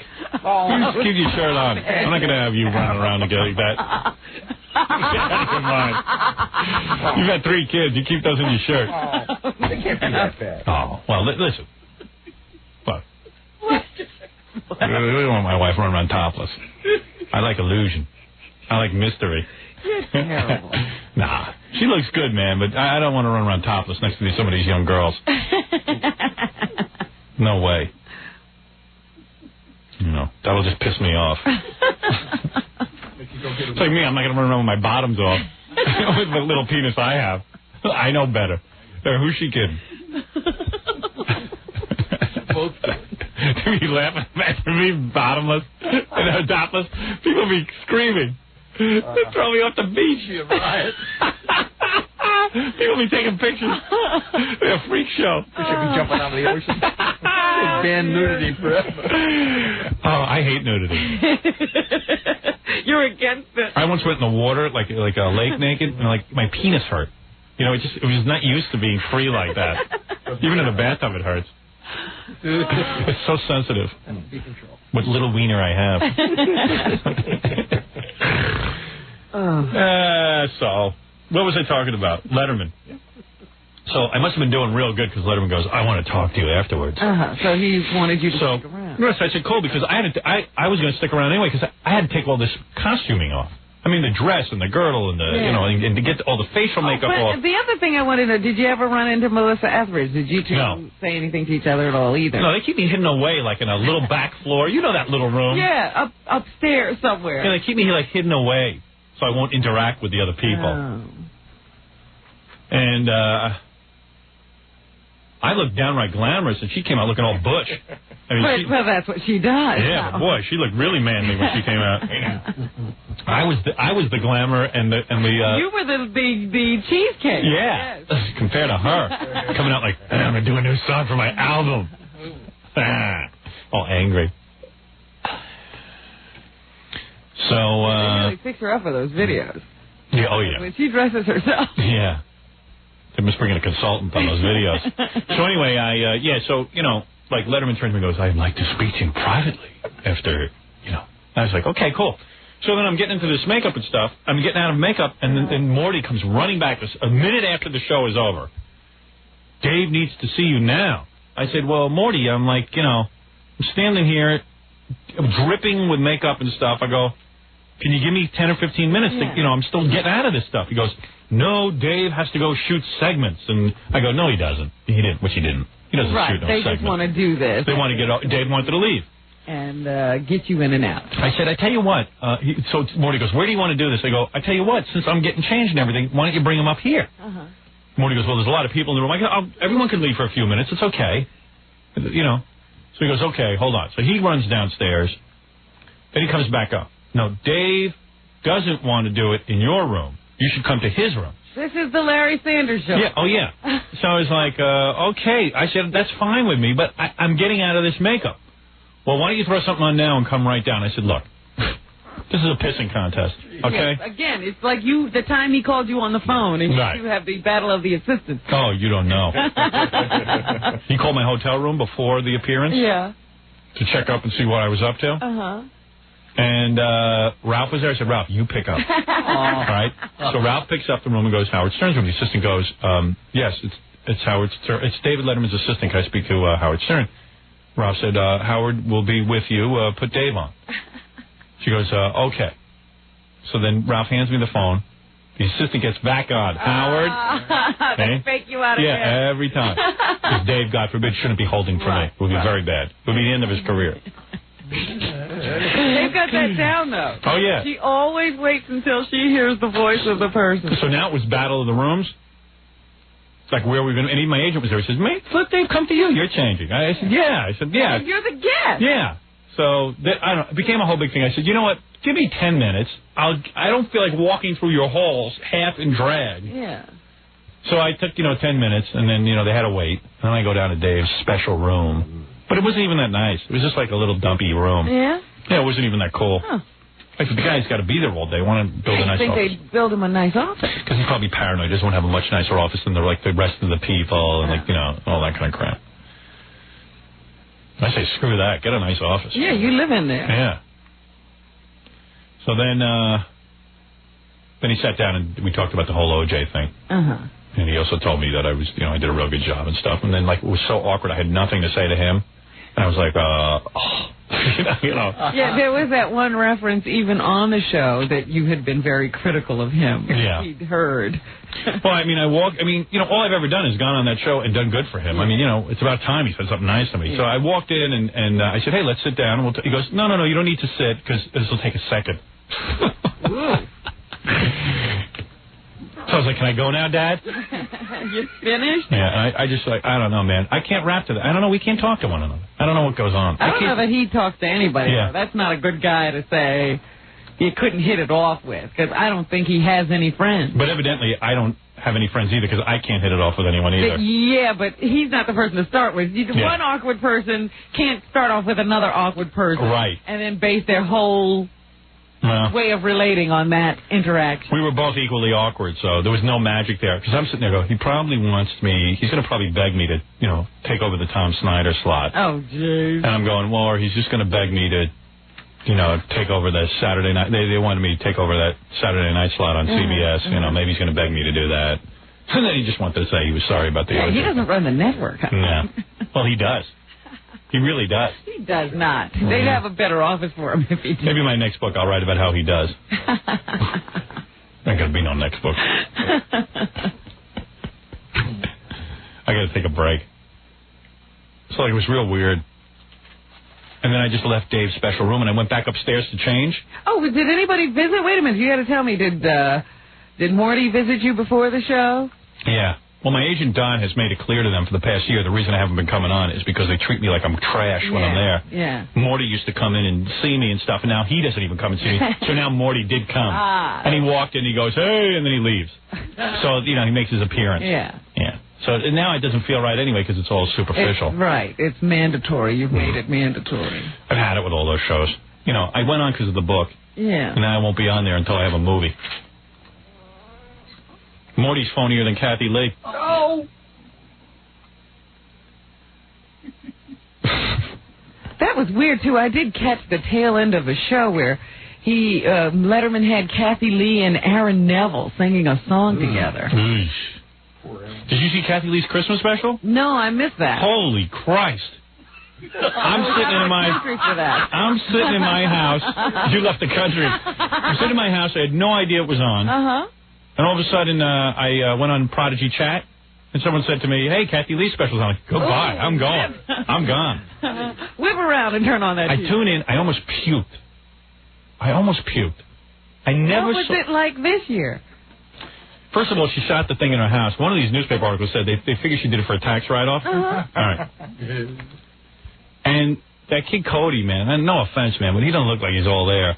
I mean, the kid just runs amok. More bizarre, but... Yeah, but forget all that. I'm not here to put down kids. I hope the kid doesn't grow up to be a drug-taking homosexual.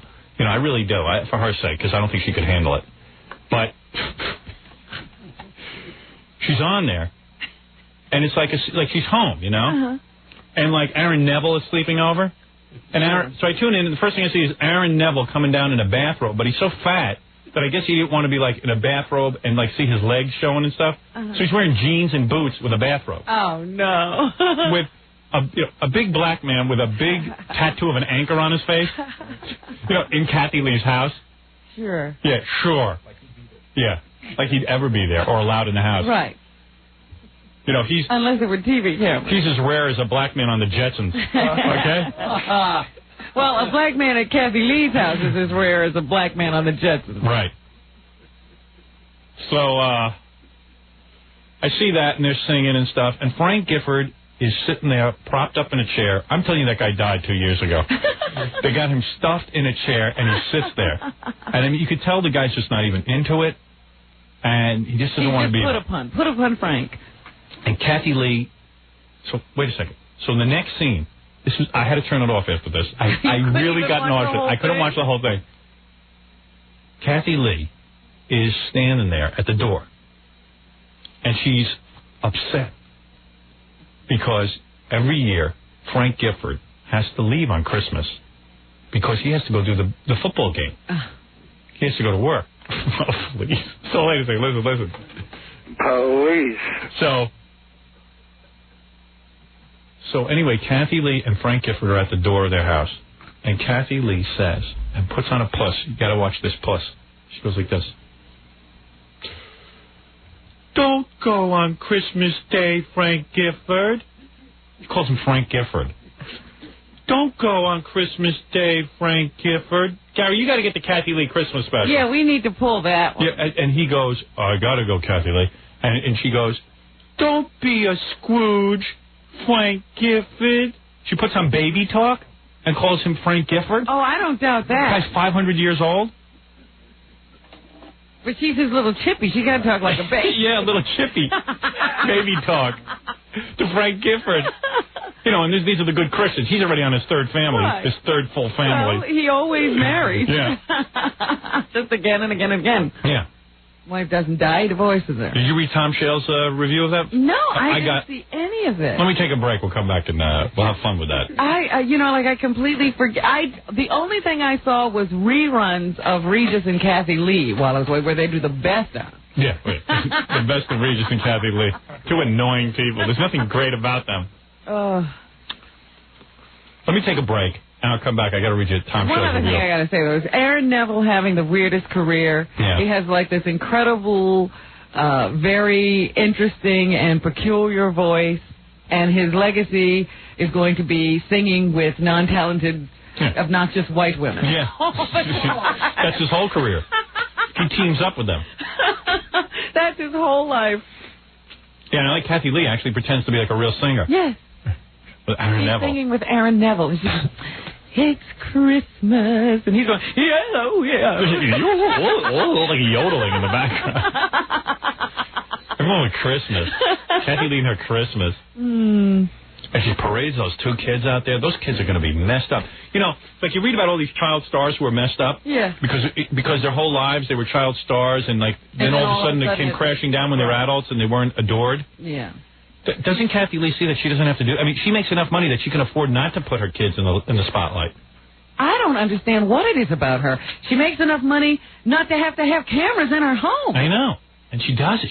She's compelled to share that with people and make a jackass out of herself. You got to see this Christmas special. Yeah, you got to get me copies of it. All right. Because now you've intrigued me. Don't go, Frank Gifford. The baby talk to this big old guy. You know, he looks like he's propped up on a couch. Then he's like sitting on a couch, and Kathy Lee's going around the room interviewing different people about what makes their Christmas special. What was their most special Christmas? Then Frank has to talk, and like he babbles. He didn't know what to say. He was totally embarrassed. She went around the room. Aaron Neville had to say something. Who else was on this special? Andy Williams. Oh. He comes by, looks like Methuselah. Wait a minute. This is the booking Kathy Lee did on her own, not with Gelman. Right. Real in touch. I wonder how those ratings were. Yeah.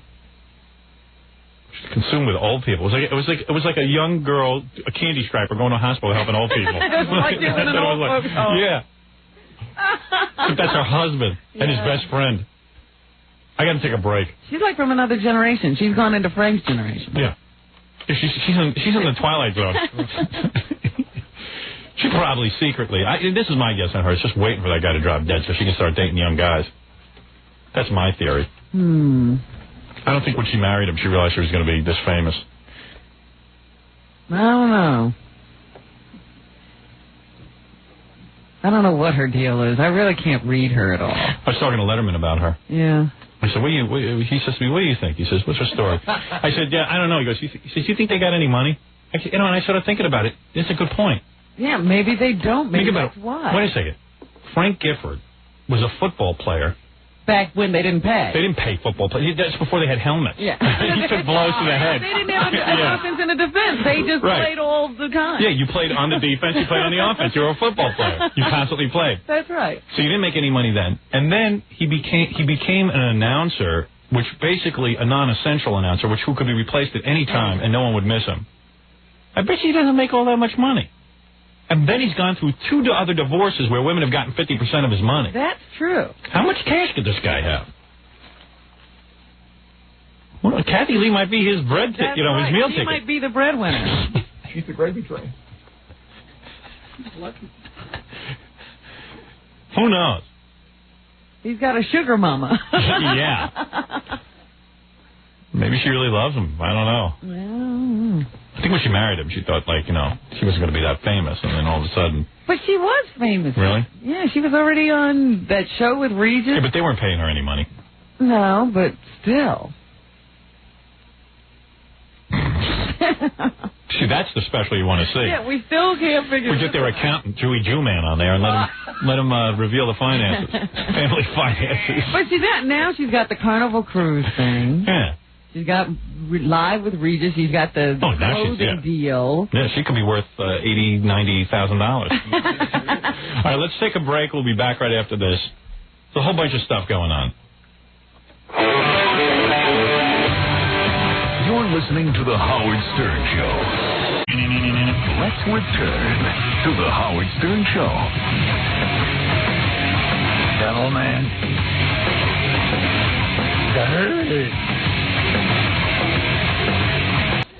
I'm reading another review of Kathy Lee's Christmas special. Now, let me read you this. This is the best one. This is Tom Shales. He's the big deal reporter and a reviewer for the Washington Post. Give her enough tinsel and she'll hang herself, and she does. Kathy Lee Home for Christmas, Kathy Lee Gifford's second annual CBS Christmas special, is perhaps even worse than her first. That was pretty bad. Yeah, that was pretty bad. It really was bad. A sickeningly saccharine vanity production that should really have been titled, Oh, Come Let Us Adore Me. Kathy Lee reminds me of every woman. Like, I don't know. She's a type. She's too wonderful. Yeah. That ghastly Gifford grin ear to ear and back again seems steeped in self-esteem and almost blinding in its showbiz phoniness. You couldn't possibly smile that much. The special at 9 o'clock tonight on Channel 9 was filmed at, this is Channel 9 in California, was filmed at and around Gifford's lavish retreat in Vail, Colorado. She used the house. With Gifford flaunting her affluence in viewers' faces once again. Yeah, I mean, you got to see what's going on in this little house in Colorado. Right. This isn't even her primary residence. Right. That's not all she flaunts, of course. Hapless husband Frank Gifford, the aging ABC sportscaster, is dragged before the cameras, as are the couple's mercilessly exploited children, Cody and Cassidy, for whom one feels the deepest of sympathies. And you really do when you watch this. It's the saddest thing you ever saw. Well, the thing I was laughing at that this other reporter says is that younger sister Cassidy, as usual, is treated like a sixth finger. Yeah. Yeah, she's hardly... Cody's the main draw. He's it. Yeah, in fact, Cassidy just plays off on the corner like she's some kind of retard, and Cody just kind of... not capable of handling the whole family. I am sorry. In fact, the Shales article almost sounds like what I've been saying for years. Finally, it's coming into the mainstream. Yeah. Imagine the therapist bills those kids will tally up in the years ahead. Oh, boy. Our special is designed to help us poor slobs remember what Christmas is all about. Gifford lectures at the outset. It seems more dedicated to letting us know what Gifford is all about, which is promoting herself. Attentive viewers of the Live with Regis and Kathy Lee, the morning talk show Gifford co-host with dauntless Regis Philbin, know that beneath Kathy Lee's florifluous, fluoridated smile, fluoride, I guess. Fluoridated, maybe? Yeah. I never saw that one before. That caught me by surprise. I am sorry. Fluoridated smile beats the heart of ruthless bullies. In recent weeks, Gifford has announced that she wants to help choose the guests on the show, has threatened to quit if she doesn't get her way, and has appeared determined to have amiable executive producer Michael Gelman fired. She's like a witch. A happy witch. The happy witch. Not only stole Christmas, but stole Giff away from his other wife. Yeah, always smiling while she's stealing. She claims that she didn't steal the wife, that he became interested after his divorce. Right. Gifford also has voluntarily assumed the mantle of defender of the faith, posing as a symbol of all that's virtuous in an increasingly cold and craven world. Among her proposed solutions in the moral bankruptcy of our times, inviting opportunistic blowhard William Bennett into live to flack what is his latest pet cause, going after talk shows. Right. Yeah. Bennett and Gifford may deserve each other, but the rest of us deserve to be spared both of them. Hey, hear, hear. On Christmas special, Gifford is not only overreaching, she's over-screeching. Okay, it's not a terrible voice, but it's utterly lacking in character or color. She's not a great singer. No.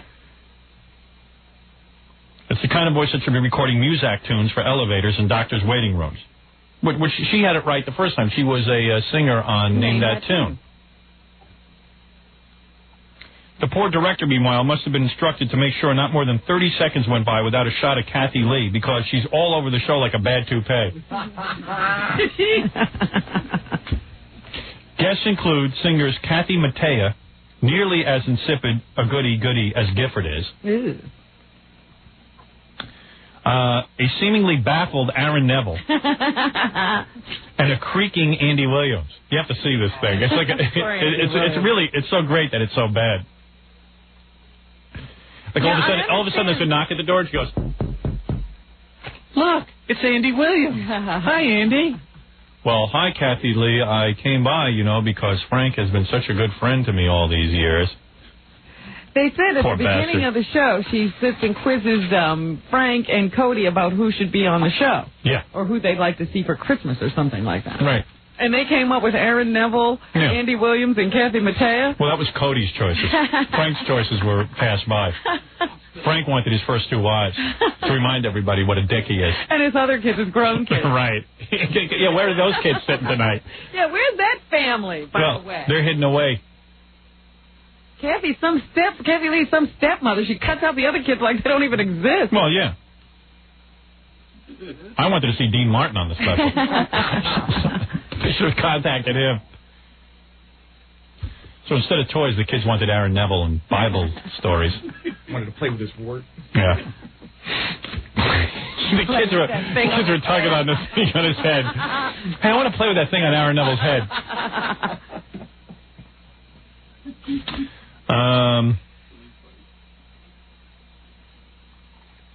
So every time, Andy Williams or Aaron Neville's on, he goes, Kathy Lee gets into the act. And she bursts and bubbles into a song, and more self-worshipping than ever. She's becoming a freak act like Tiny Tim, he says. Yeah, I mean, if you watch her sing, she is enjoying her singing more than anybody, yeah. She doesn't wait for you to enjoy it. She's enjoying it herself. Yeah. The hour switches back and forth between songs recorded around the fireplace of the Gifford house, where the small talk isn't just small, it's minuscule. I gotta get this special in here. And numbers performed at a nearby church. Our Lady of the Contract Negotiations, perhaps almost all the songs around the same syrupy, country westernized versions of holiday tunes. I don't know. She has to sing in a church? Williams drops by for only one tune. He brings prompt presents for the kids, but tells Gifford he's brought her nothing because, get this, you've got everything. You've got Frank. Or you've got enough on your hands, you've got Frank. And oh yes, Frank, who sits around the house numb as a lump. It's true. Andy says he and Frank have known each other a long time, and you don't doubt it. 60, 70 years. Oh, look at this. For some reason, Gifford repeatedly calls her husband by his first and last names. Wow. As in, don't go, Frank Gifford. Bah humbug, Frank Gifford. And how about you, Frank Gifford? Do you have a favorite Christmas story? Yeah, God forbid somebody not know it's Frank Gifford. Yeah, I'm telling you, that was the part I tuned in at. She went, oh, Frank Gifford, don't be a Scrooge. So you know what that's all about. He's not just her husband, folks. He's got a name. Yeah, Frank Gifford. This is Frank Gifford. Well, he's the man who took her away from being, Kathy Lee Epstein. Get that Jewish thing out of there. I mean, Frank saw the actual crucifixion. I mean, that's his only claim to being on a Christmas show. He was there when Jesus was strung up on the cross. Every nail. Don't go, Frank Gifford. Tom Shell says, either she's afraid that she'll forget his name or afraid that we will. Yeah, maybe he'll forget his name. You're Frank Gifford. Kathy Lee Home for Christmas is as cozy and rumpled as one of Frank's old sweaters, but unfortunately even less entertaining. Gifford obviously thinks that seeing how happy she is with her millions of bucks and her gorgeous home and a husband she calls the love machine will make us happy too. If that's the real spirit of Christmas, then maybe Scrooge had the right idea. It's pretty cool. Yeah, everybody's jumping on the bandwagon now because when I shot the cover for TV Guide, which I guess is going to be out in a couple of weeks or something, or a couple of days, I don't know exactly when. They said they never got so much mail about the cover before. Really? Yeah. Before it happened. What is it, Stutter and John? I got an announcement to make. Stutter and John? Yeah, we have another reason to go to Scores. What? I'm getting married. What are you, nuts? I got engaged on Christmas, and this is right out of the blue? What do you come in the middle of my Kathy Lee? I'm sorry, I just wanted to do it. No, I swear to God, I'm so nervous. He just said, Gary, follow me. I have an announcement to make. And I'm going to be a father, so we could all... Wait a minute. Yes, What? Oh, my God. You're a moron. Shotgun wedding. You are a You're going to say moron. all this, but I don't care. I'm going to get married. Remember when you wanted to marry Karen? This is the right one. Moron. I need to say that, but... Your girlfriend's pregnant already? Yes. Oh, that was smart. You don't have any more news than that? No, that's it. Can I just say one thing, Howard? Howard, may I take over? What a dope. Welcome to the club, sucker. No. Right. Whatever. He's not even wasting any time. The girl's pregnant now. I planned on marrying her 6 months ago. I planned on getting the ring for a while now, and then suddenly she told me she's pregnant, so I just, You don't use any protection. Obviously not. How did two adults in the 20th century get pregnant? I don't know. But congratulations. Well, how'd you get pregnant? I tried. Yeah, they planned it. Well, did you want to have a baby? Yeah, I plan on getting married, so. Before you die. So, there you go. Stupid. Fine. Stupid. I knew you were going to say that, but I don't care. Stupid. I'm in love. You know what, man? I see you, man. You look at tons of girls. You're going to get sick of her. Now you're going to be saddled with a kid. You got no source of income. Mm-hmm. What are you doing? What are you doing? Howard, what are you doing, man? However, you had it made. You had it made in the shade. I know this is your way of saying congratulations. You're worried about him. I'm worried about the kid. You know, I didn't even think of that. Suddenly Cody's got it good. Screw that. And you guys said I was going to be a goofy father. So what are you doing? I'm going to be a great father. I have no... Did you tell your parents? Yeah. Yeah, they must be thrilled. Whatever you say. I just thought I'd tell you on the air. Oh, a-hole. I thought you'd rather me tell you on the air. Is that correct? Yeah. Okay, When's the wedding? Stupid. After the baby's born. Oh, God. Moron. What a dope. And Gary, how big a dope are you? You know, Gary was the source of my conversation. At least I knew you were going to say this. Shut up. During 50 times. During vacation? During vacation, because Gary was the guy. I must have had this conversation with 50 different guys. Gary was the guy who had it going on. Living the life. The guy had it too good. And everyone convinced him that he had to get married, like it was his time. You know, he'd gotten all the... It's just his people, you know, he's got to have a family, he's got to have... He is the most miserable son of a bitch now. He called me during vacation. He said, I only wish we were back at work. Are you kidding? He has to sit and watch that kid. You know what happened? I'll tell you exactly what happened during vacation. I know exactly. Let me tell you what happened. No, first week, right? Babysitter comes 3 times a week. Babysitter didn't want to come in the snow. Right. Right? Snow. Day over. So, week over. So what did you do for that week? You watched your kid. Yeah. And you had to sit there on the floor and play go games. nowhere and do the nothing. kid screams and cries for everything. And we couldn't even go out. Yeah. You know what I mean? We couldn't even go out. 3 kids, man. Yeah, I got 3 kids, but I don't watch them. I admit it. I got a housekeeper. And I got 12 backup housekeepers because I can't handle it. He's got the wackiest thing going. Nobody in that house knows where anybody else is. Right. I go over there and I say, where's the baby? And they're like, let's go look. Right. And the baby wasn't even there. Nobody knew. That's it. And your house is not that big. Right. You can't find anybody. Well, I make it that big. They're all out of touch with each other. That's right. It's completely dysfunctional. listen, I love. John, now you know, your girlfriend is I'm 30 really years cute. old. I hate to tell you. I know you are. You know what I mean? Your girlfriend's real cute. Yeah.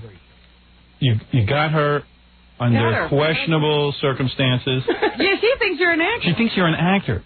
Howard, you know, whatever. You're a great guy and you're a nice guy, man, but she's going to get really frustrated after a while. But, you know, this is, of all the marriages I've seen go down around here, this is the one that I know won't last. And you know when you were with Karen and everything, how in love you were, and then all of a sudden you started looking at other girls. And that doesn't do with that. What are you going to do? I realized Karen wasn't the right one. So how about when a 19 you're going to realize this is So what happens when we get a new 19-year-old intern around here who just idolizes you? She's blonde, and she looks like she could be a movie star. She wants to have sex with you. You can end up cheating on your wife. No, I won't. Oh, yes, you are. That is the one you know I know won't work. You know, the only way I can prove it to you is in time, so it isn't. So I can't prove it. And you knocked her up, and you're definitely. Why don't you get married for a while and enjoy marriage at least Yeah, without learn a kid? how to live with each other. Now, what are you going to do with the kid? She's going to sit at home and watch the kid? What do you mean? What is she going to do with the kid? Is she going to become a housewife? Or is she going to act and take the kid to work with her? That girl doesn't look like she wants to be a housewife. Oh, believe me, she's incredibly excited to be a housewife and a mother. Yes, and she's going to sit home with the baby. baby. Where are you going to live? On Long Island? Who's going to raise the baby? I'm going to get a house. Who's going to raise the baby? You know, first of all, who's going to raise the baby? Me and her. Oh, where are you going to be? What do you mean? You're going to be here, right? I'm going to be here till 12 o'clock. You're going to be here interning. And flying all over the place and being out at night. You're going to be another mess. This will be another Gary all over. You know, Robin. And Gary, how great would you Hold on a second. Gary, what would I am not a mess. You are a mess. You are a mess. You over the vacation the way you talked about us. I heard how you're talking about us. What? What'd you hear? I just heard that, you know, one of our friends went out and said, went out with you and said that you were just, you know, mentioning us and stuff. What friend was that? That's okay. That's okay. But don't worry, Robin. What friend is he I was talking about? discussing how you have never had a relationship in your life. I've known you 11 years. I'm simply talking about how we work around You're here, calling me a and mess. all of a sudden, you are a mess. Gary is sleeping on the couch in the back room, you know, crying about not being able to exercise. You had the life. She's right. Oh, well, my life is different. There's no doubt about it. But at some point, you have to. But you hate it. I love. Why do you have to settle down? Because I met somebody that I loved, and I wanted to settle down. Yeah, then how come you whispering to me on the phone? I gotta get out of the house. I love her, but I gotta get out of the house. You can have both. And I'm just saying, you had it made though. You had a life. You had a life. See, when I got married, let me explain to you. I had no life. The fact that I had a woman who would sleep with me was a miracle. You can understand. I couldn't wait to get married. Every single guy that gets married that has a life. Wrong. You had a situation. You had the unique opportunity, a 1 in a billion. Right. You became my producer. And because you were my producer and the only single guy on the show, and Fred was a eunuch or something. Well, Jackie. Well, what I'm saying, no, Jackie. Right. He was tied up. Right? Yeah. Whatever Jackie does. Yeah. You had it made, and you know this, and we discussed it. You were having sex with different women. It was exciting. You never knew what was around the corner. You were juggling 2 and 3 women at a time. And then you know, and then you also had a lifestyle where you'd go out drinking, you'd go out partying, you would go out to theater, vacationing. Everywhere you want to go. Now you sit in the house and watch a little kid. And your wife basically tells you have to do stuff. Last vacation, what was it? Don't tell me you're not in hell. He's talking about how the baby was teething, you know, like they rented a cabin. He's miserable, and he doesn't get any sleep. And he's he cried all vacation. He doesn't get any sleep. He has headaches. He's on 3 different headache medications. No, I'm off those medications. His nose bleeds. Right. It stopped. It stopped for now. Talk about me all you want. Don't you hear anything I'm saying? You know, everyone doesn't hear what I'm saying. Howard, don't you understand that? But if you fall in love with my girl, it doesn't matter. Oh, I don't understand that. Yeah, you do. So what are you saying? You have it made. You have it made. Why did you have to get married? You could have stuck with her, used her up until you got sick of her. As soon as she starts aging, get rid of her and get the next one. Come on. Get out of this here. pregnancy is a total accident? Yeah, the pregnancy is, yeah. Oh, boy. That's good. I can tell you right now, I wish John... But I was going to get married for months. Get an abortion. No way. Oh, please. Remember when we had lunch and you asked me... And you know it's yours? Is it yours? I was going to marry then. Is it your baby? Is it your baby? Of course it is. What do you mean, of course? Are you kidding me? How do you know? That's some hot tomato. Yeah, if you sleep with John, you couldn't possibly be interested. No. Couldn't be anybody else's baby. Oh, please. I hope it's white. No, it's just, I was going to marry you like 6 months ago, and then... Why'd you have to come in here and announce it to us? I was in the middle of rapping about Kathy Lee. No, I thought it was the thing to do. I'm sorry. You know, you never know what to do around here. Why not bring it up the next time we're talking to you? Because it was just too much anxiety for me. I had to just get it out in the open. Because that's what you need, more responsibility. How far along is she? 3 months. Jesus. God, so you'll be a father by June. July 18th. Get an abortion now. Are you kidding me? 3 months is I love no kids. brain. Yeah, you can be the first to attest. There's no soul. I like kids. No, I mean how much I love kids. There's no soul. Yeah, you know why you love kids? You don't live with them. You don't live with them. I'm a real father. I got 3 kids. Yeah. Let me tell you something. I'm juggling a lot. No, I'm a real father. And I got help. I'm a real father. I got a kid and I hang out with him. That's right. That's it. Go talk to him what his life is like. You think it's easy? I'm looking forward to it. You know what you are? You're a little boy playing house. Wait till you're 6-7 months into this thing. Get out of here, you dummy. I warned you. I can't wait till you come in here. Retard. You know what it is with you guys? If I wasn't married, none of you would get married. Oh. You'd be on one big party. You know, if you didn't breathe, we wouldn't either. That's right. That's right. Well, you certainly couldn't afford to get married if he wasn't. First of all, doing whatever he does. Look at you. Oh, jeez. Whatever. Stupid. Get an abortion. So, Robin, will you... You're not going to get an abortion? No. Are you kidding me? Are you crazy? You go over there and you tell her to get an abortion. Punch her in the stomach. Jeez. Throw her down some steps. Throw her down some steps. She's going to ruin her body. Nah, she'll be fine. Yeah. She'll be fine. Oh, he's in a fantasy land. Yeah. He is the perfect guy to get married. She'll have a good body just like you. I seen a woman after childbirth. Stupid ass. You know, I should keep my mouth shut. Let all you guys get married. Well, they are anyway. Yeah. Who's left? Except for Robin.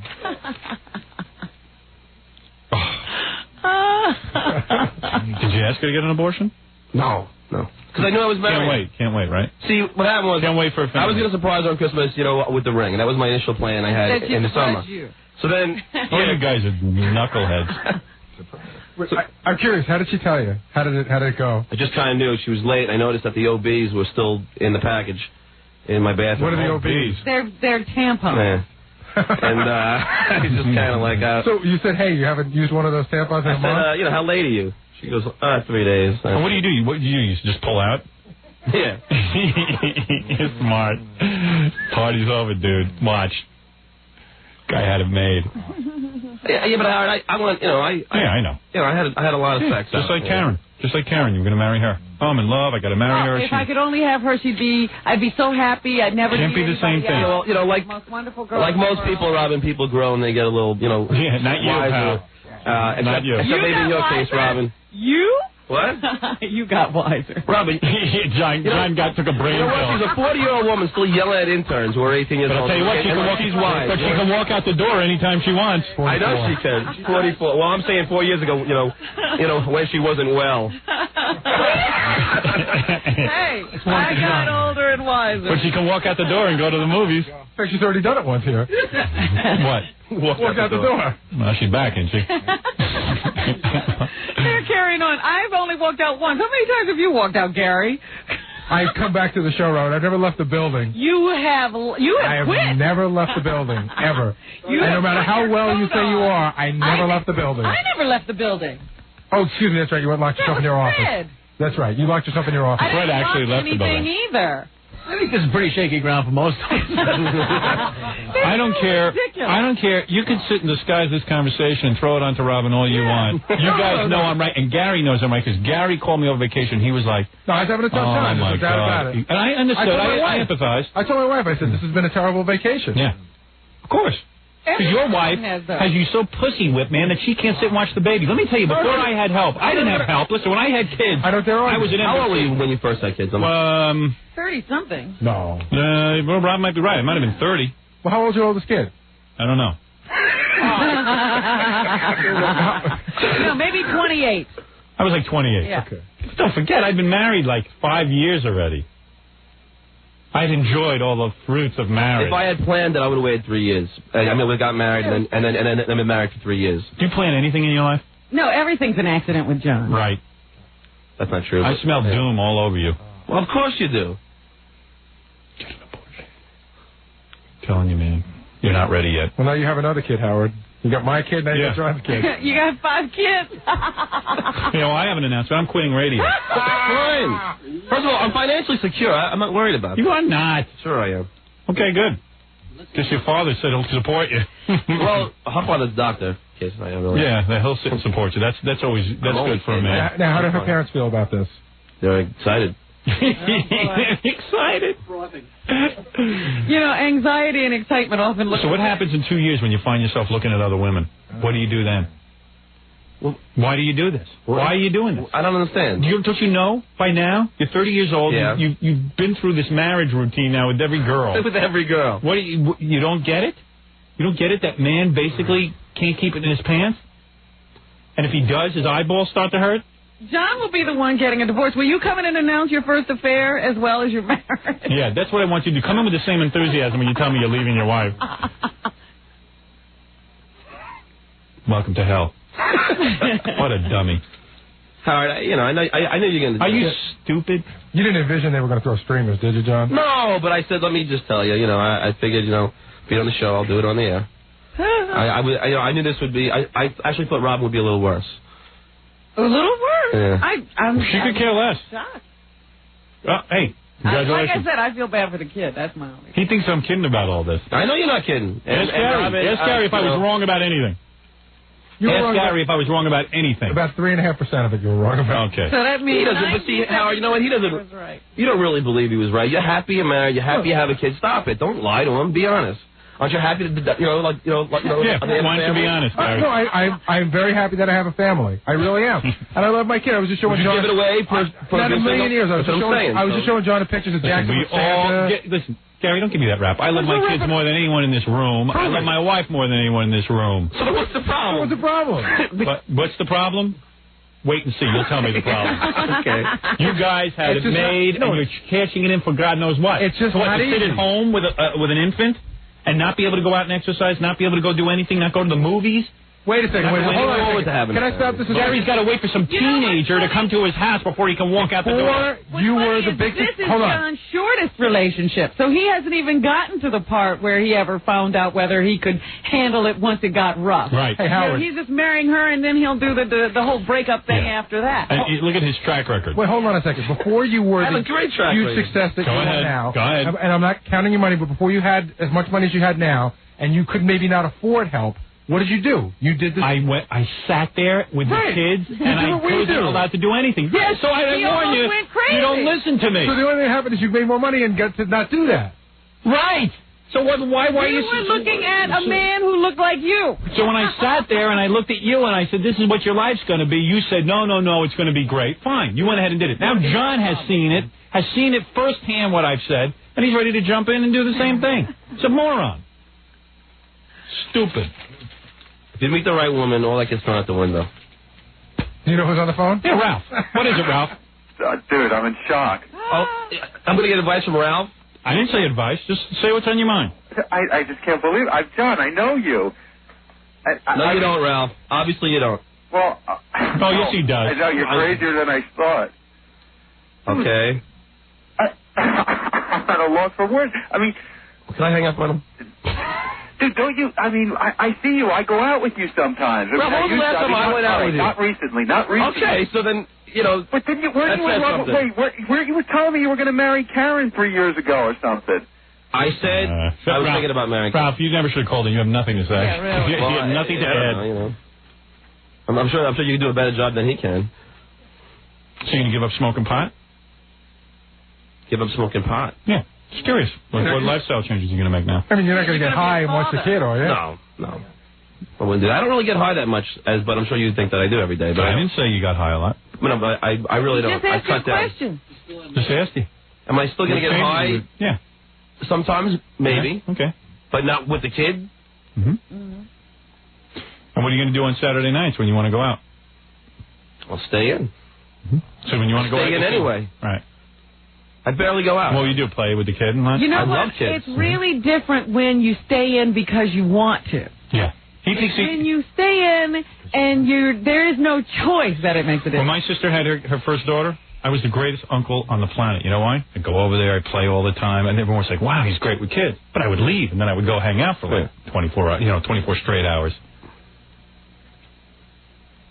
What are you doing?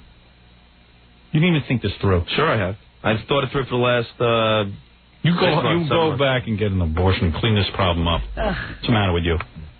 Clean this problem out. You should never have had this problem. You're an adult.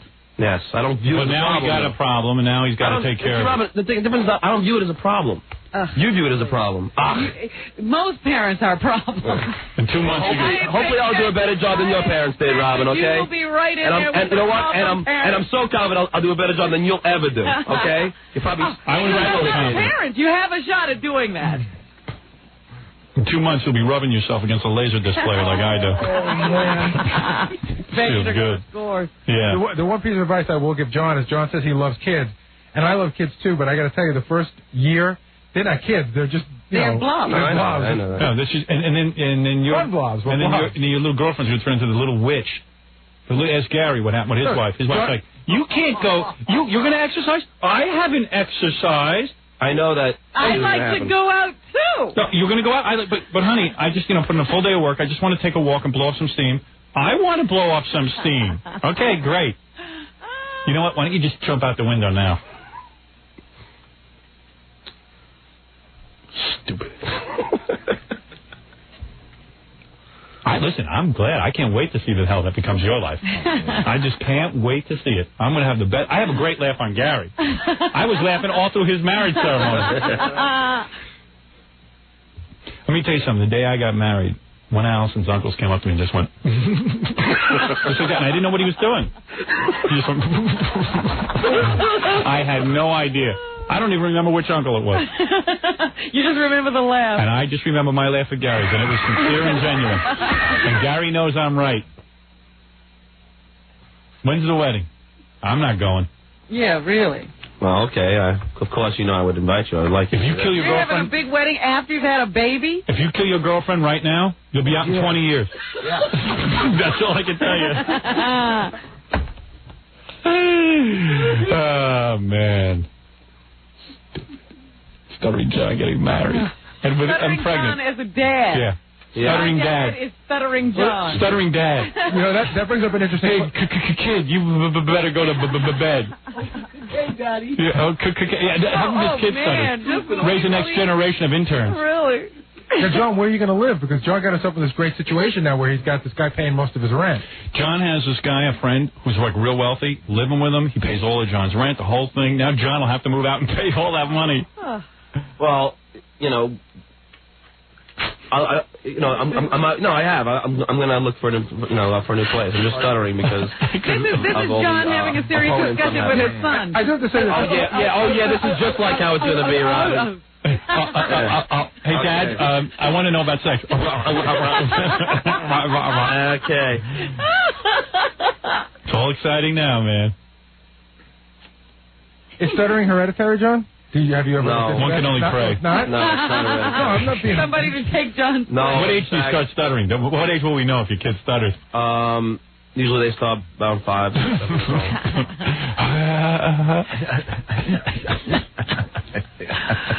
I'm going to teach you ABCs now. More tomorrow. So John now look at John's life. He's going to have a kid, so he has to go house hunting for a smaller place to live. Oh. What do you mean, a small place? You're going to have a smaller place than you have now. Oh, no, I'm not. Oh, yes, you are. Hang the kid out the window. Yeah. Major life blunder. You had it made. All the girls you get through the show, through being in the stupid plays they put you in because you're on the show. Oh, when you were on tour. Well, I told you. I had a great... Good. It's all over. Although now when you do it, you just have to be guilty. No. Because you got a wife and kid. I wouldn't do it. Be cheating. Yeah. Good. You can bring herpes home to your family. Oh, you're wonderful. Congratulations. Thank you, Howard. 3 months, man. It's not too late. There's no soul or brain in that thing. It's empty. It's an empty shell. Get a wet dry bag. That's right. A wet dry bag.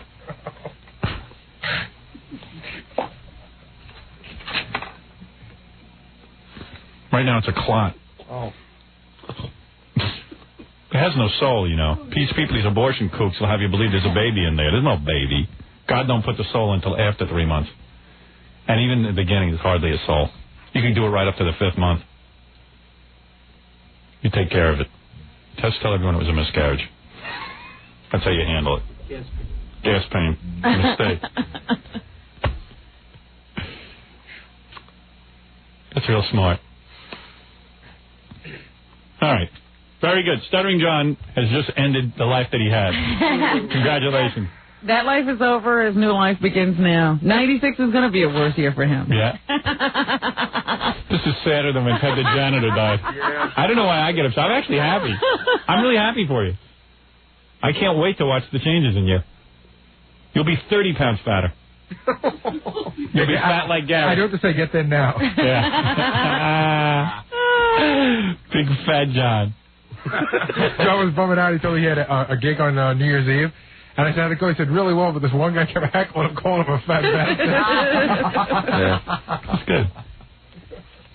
Congratulations, man. Thank you. How funny is this? This has got to be the all-time funniest tragedy. move. If she gets the abortion, you're out of this thing. You're home free. First of all, you're free and clear. Even if she miscarried, I'm still getting, married. Let's go.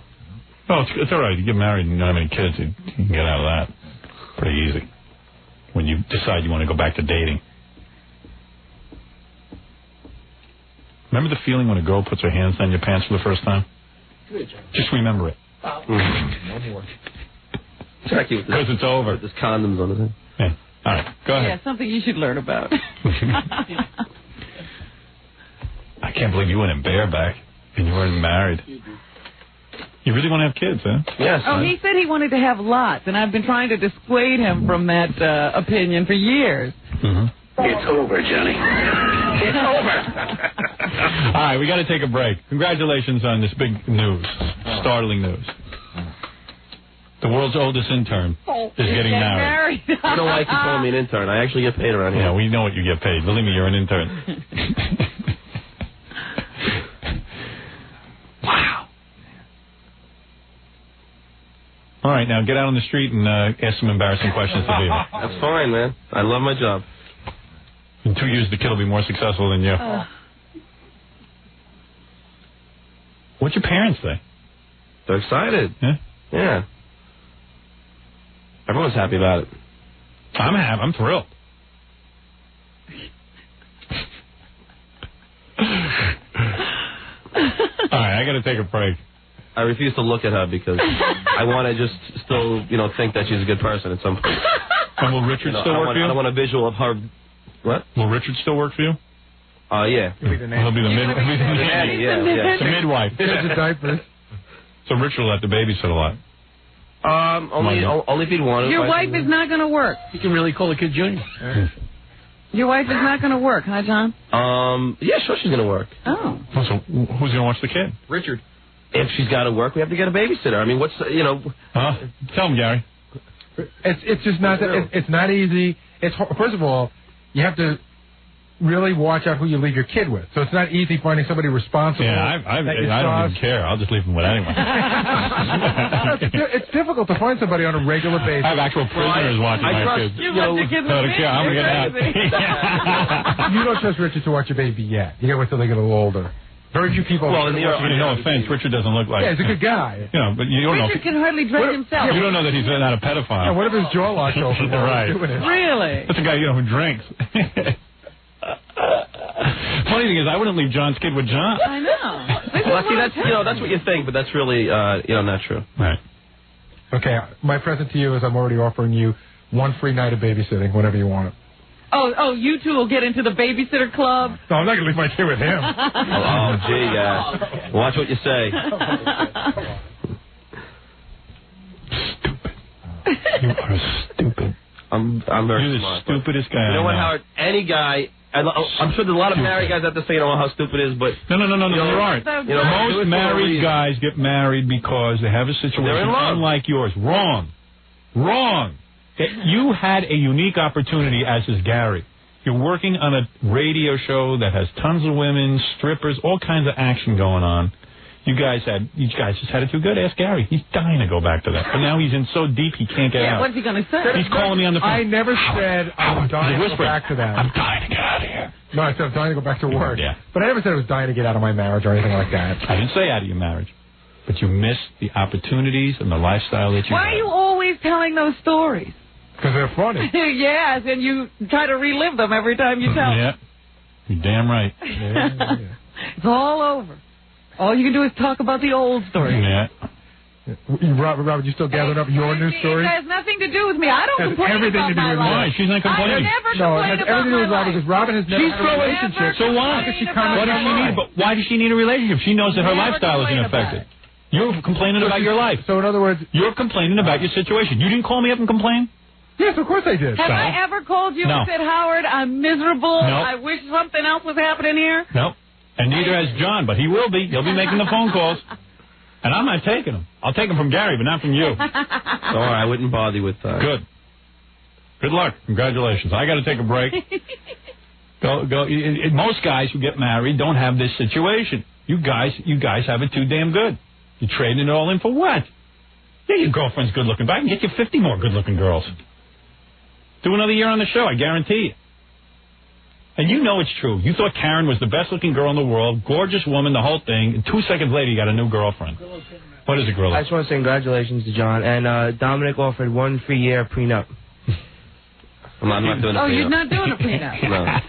Prenup. All right. Funny as prenup. Yeah. Half and nothing. Half and nothing. She wants it so bad she throws parties, Robin, for singles so she can meet somebody nice. Yeah. That's how bad you want it. She knows her lifestyle. Why are you worried about what she wants? She's attacking me. I can't attack her. Oh, I'm sorry. No, you can attack her, but your argument doesn't make sense. Yes, it does. Why?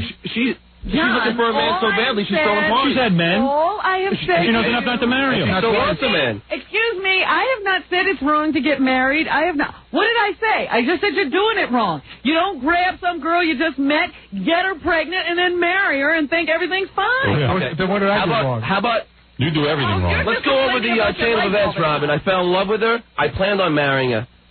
I was buying the ring 6 months ago. I still think there's a You were buying a ring for Karen. No, I wasn't. Yes, you were. You came to me about a ring. I did not. You absolutely Don't make did. up stories. Yes, you did. All I know is I know for a fact We're going to buy Karen a ring. Yeah, I think I'm going to marry her. I was thinking about it, but as time went on, I realized it wasn't the right choice. I will give John one. I know she's the right one. I know it in my heart. I will give John one piece of advice. It is going to be more difficult. I'm not putting you down, John. I really wish you the best. But it is going to be more difficult having a kid and being married, because it's different being married. Because I know she stays over a lot, but does she actually live with you? She lives with me. Round the clock? Round the clock. How long have you guys been living together?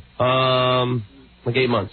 The girl is a really hot-looking girl. He's living like a bachelor with a roommate and a girl. He comes home, and she's waiting there for her. I've been living like a bachelor. Come on. Every day. Yeah, and you could have had 20 new women living there every day. I don't desire to. When you get burned out on this one. When you get married, it's and you're different. used to a lifestyle. Look, coke. You know what it is? I'm This used is to the a new lifestyle thing. of being with a woman. All right, look. Listen. Here it is. So you'll get a divorce after 2 years, and you just have to support her and the kid. That's all. All right. It You'll just go gets more visit the kid on complicated. weekends that you love children so much. Right. It's not going to last. You shouldn't be having a kid. Get an abortion. That's all I'm going to say, and that's my advice. Now get out of here. You're crazy. Congratulations. Thank you. All right, your microphone is off. You can leave now. Stupid ass. In 3 years, you'll be going to the zoo with your kids. You'll be jealous of the caged animals. You say, you see that tiger? I wish I was in the cage with him. Free. Free tiger. What a nitwit. Oh, Anybody else got big news? And they all get upset with me. Why are they attacking me? Oh, because they don't know what to do. That's right. They immediately say, "Oh, let's just put it on Robin." It's got nothing to do with you. We're talking about what they're doing. Right.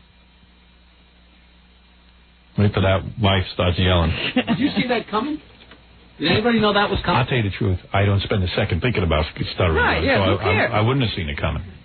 I just figured the guy knows. He seems bright enough to know he's got the lifestyle of a king. He's talking about how he's got the highest IQ on the show. Well, he does. He's sure. See, that's exactly why he's doing it. He knows that he can do it better than you and Jackie and Right. Fred and Gary because he's smarter than all of He these still guys thinks anyway. he still thinks I'm a moron. This is what I resent, that I'm telling him something that I'm making this up. That's dope. He's smarter than you. All right. All right. I got to take a break. We'll be back right after this. You're listening to The Howard Stern Show. The Howard Stern Show. I have an announcement to make for Jackie, actually. His cat, Timmy, is missing. Jackie has a retarded cat who's real cute.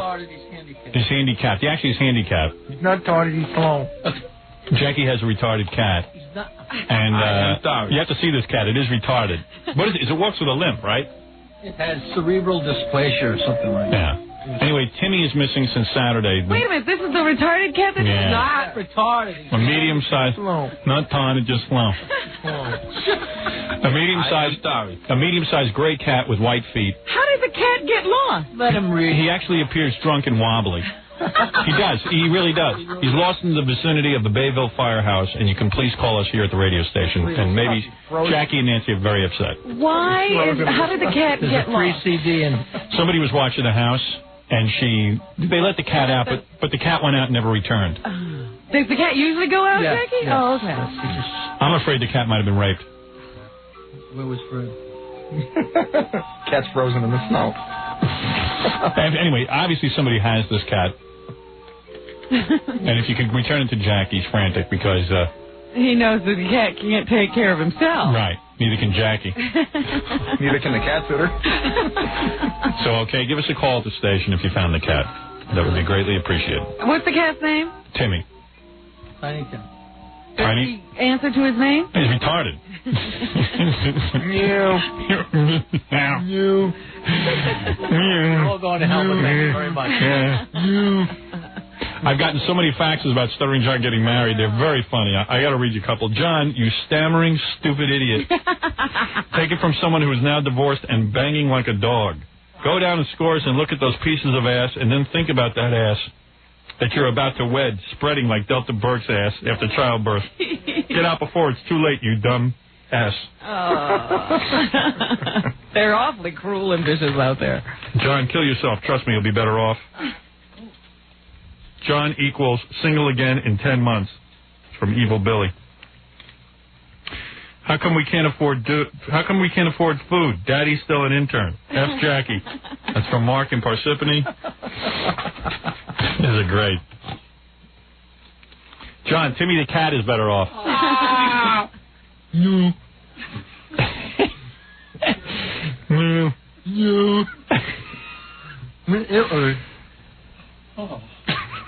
I can't believe that John had to interrupt such a wonderful topic of conversation just because he couldn't keep his stuttering sperm in check. John, you are a doomed idiot. Ralph is an effing genius compared to you. I hope the kid is healthy, but he is doomed with you as a dad. He will pray that Kathy Lee is his mother. Dear Howard, John is the stupidest F in the world. When will he wake up and realize that all women are just sperm trows? Kids having kids. What a stupid douche. Dear Howard, I'm a woman. I even think he's a fool.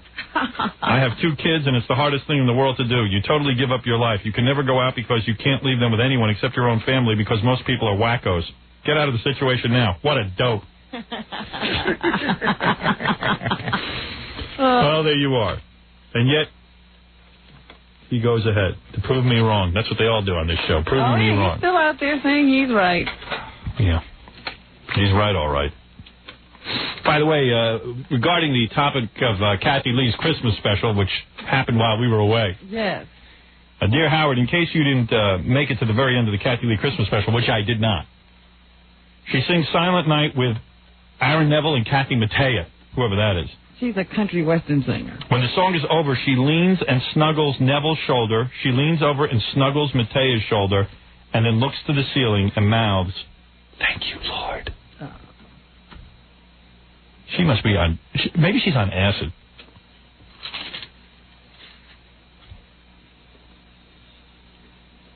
She gets away with it. I want to be there when John says, I do. I'm sure you'll be getting an invitation. Sounds like they're going to have a big blowout. There's one I'll be at. I won't actually go. You're not going to go to John's wedding? No. How are you going to get out of that one? But say I can't make it. I'm busy. I happen to know I'm busy. You don't even know when that date is. Call me clairvoyant. I know I'm busy.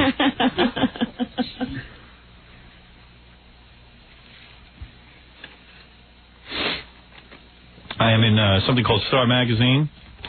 Oh, excuse me, the Globe. The Globe. Is it the Globe? The predictions. They make predictions about celebrities. Evidently, I am now a celebrity. Now the soothsayers are seeing you in their yearly predictions. You know, I was on Entertainment Tonight almost every night when we were on vacation. Yeah, that's what somebody was watching the night I don't even remember where I was and who I was talking to, but they were like, Howard's on TV. Yeah, I was constantly on TV. I was either on Entertainment Tonight or that other one. Hard copy? No. Or extra? Extra. I was on that a lot. Ugh. Yeah, because I remember somebody saying, Mary Hart is talking about Howard. So what else is no? There was a time she wouldn't even mention my name. I guess the ratings went a little south. And I think everybody's gotten the message. Yeah. Talk about Howard. So I have all those on tape, but maybe we'll play those tomorrow. Yes, our contest is on for Scores. Tomorrow I'll play you some of those. Okay. People are reading the book, and you will go to Scores with me. I think it's January 26th. I'm actually going to go to Scores. That's a Friday. That's the date. You've already settled on a date, huh? Yeah, place will be loaded with women. We'll go in there and have a little private party. Are there entries? We haven't heard any. Well, that's because we were on vacation. Oh. There aren't. I haven't heard anything. There was a problem. Of course there's entries. But hurry up and get your entries in, or else you can't go to Scores with us. When's the cutoff? What? Hello? Very soon, actually. If the contest is actually... the contest is January 26th. You got to have a cutoff date pretty soon. I was out at a Cleveland strip club recruiting girls for that party. From all over the country. Yes, you're doing research. I would like to mention... Did you read your prediction? Oh, I would like to mention my prediction. Here's my prediction. This is from a psychic named Mystic Meg.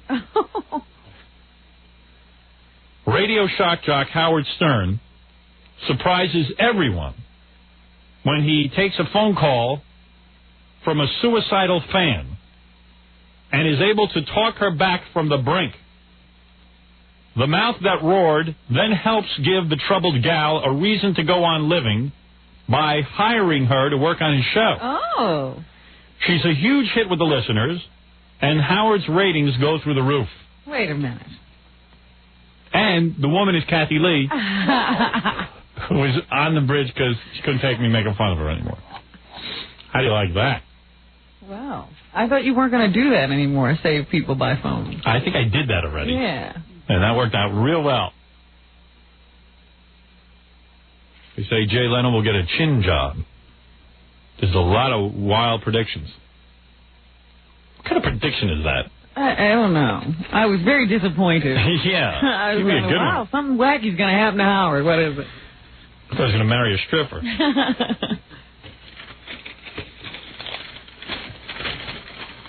I would like to mention a few things in the news, but I'm always afraid that I'm going to jump into your newscast. Oh, so what? Huh. May I mention a few things? Sure. And then we'll start the news? Yeah. Too much Coke last night, Robin.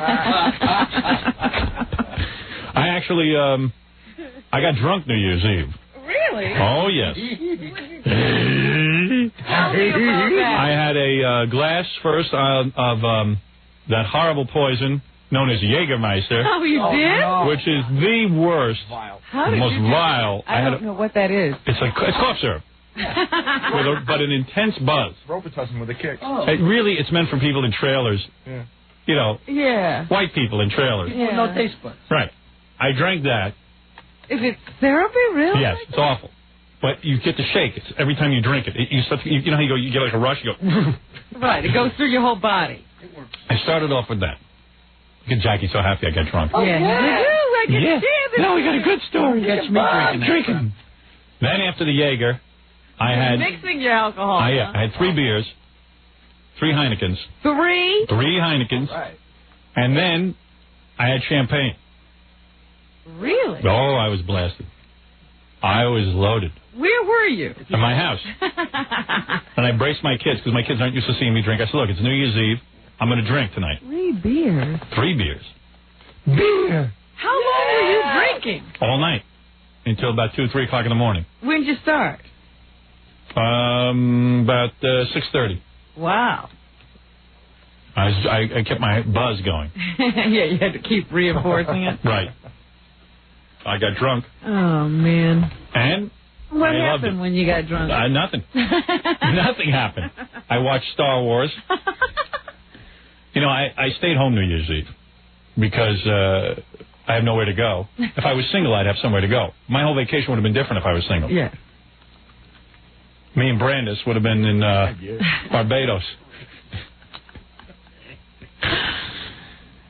We would have left right from Cleveland. Uh-huh. Got on the plane and gone. Oh man! See, if I was single, I'd be out party. You know, I would go somewhere. You would try killing yourself like I did. Yeah, I would do stuff because I would be with my girlfriend. Yeah. And that'd be fun. You know, she'd be topless on the beach. I forgot to even tell you about how I was kidnapped at a Russian bathhouse. You're kidding. Maybe you better save that for tomorrow. It sounds good enough for the 7 o'clock hour. It was wild. That might be why I'm sick too. Did you get late? No. Oh. But I was rubbed down by these two big Russian guys. Really? Did they do anything with their fingers? I fell asleep. I don't know what they did. So I just, I sat in New Year's Eve, and my parents came over, and they witnessed me drinking. Oh, you're kidding. Yeah, Your parents with it? Yeah. My parents came over. Mm-hmm. I had like a little mini party, if you will. Of your parents, your sister? No, my sister wasn't there. She was busy this year. And then, who else was there? Ralph came over because he wanted to watch Star Wars. And then a couple of my wife's friends showed up. So it was like a little gathering. It turned into something. Yeah. But I sat and watched TV while everyone partied. I sat in the TV room because I got this laser display. They didn't sit with you. Some of them did. My father sat down to watch with me, but he said that we kept the sound up too loud because we wanted to hear the explosions. That was the whole point because it's on laser. Right, you got surround sound going. Yeah, I want to hear. So we kept backing up the tape, the laser disc, to hear the blasting. And he was like, "I don't like this." Shakes the house, right? Yeah. But he also would just like to watch a movie all the way through. He doesn't want to see it rewound, probably. It sounded better on paper to my father sitting and watching Star Wars than it actually was. So at this point, you do get too old for Star Wars. Yes. Yeah. I think I might even be at that point. I'm not even sure why I was watching it. But, I was watching Star Wars and, drinking, basically. Oh, sounds like a good time. And the kids had some friends over, so, they were basically quiet, which was nice. Yeah. Were they watching TV, too? No. They were in their own... They said it seemed like we were too childish. They wanted a more mature evening. Yeah. Yeah, that was my New Year's. And I drank a lot. Yeah. I just sat there and got loaded. Oh. What's wrong with that? I wish I was there. Oh, now you wish you were there. Yeah. See, I told you it was good. And you didn't fall asleep watching the movie No. or anything? No, I had a nice little buzz going. Yeah?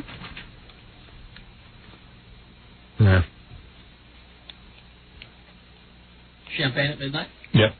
Cool. Mm-hmm. Hey, if you're drinking, you're having fun. What'd you do, Jackie? You have people over? No, I was in Miami looking for you. Oh, where were you? You should have called. Why would you want that? Why, so you can sit there and stare at him? There is no way to access Miss Quivers. Right. There's no way to access Miss Quivers. Well, did he try the phone?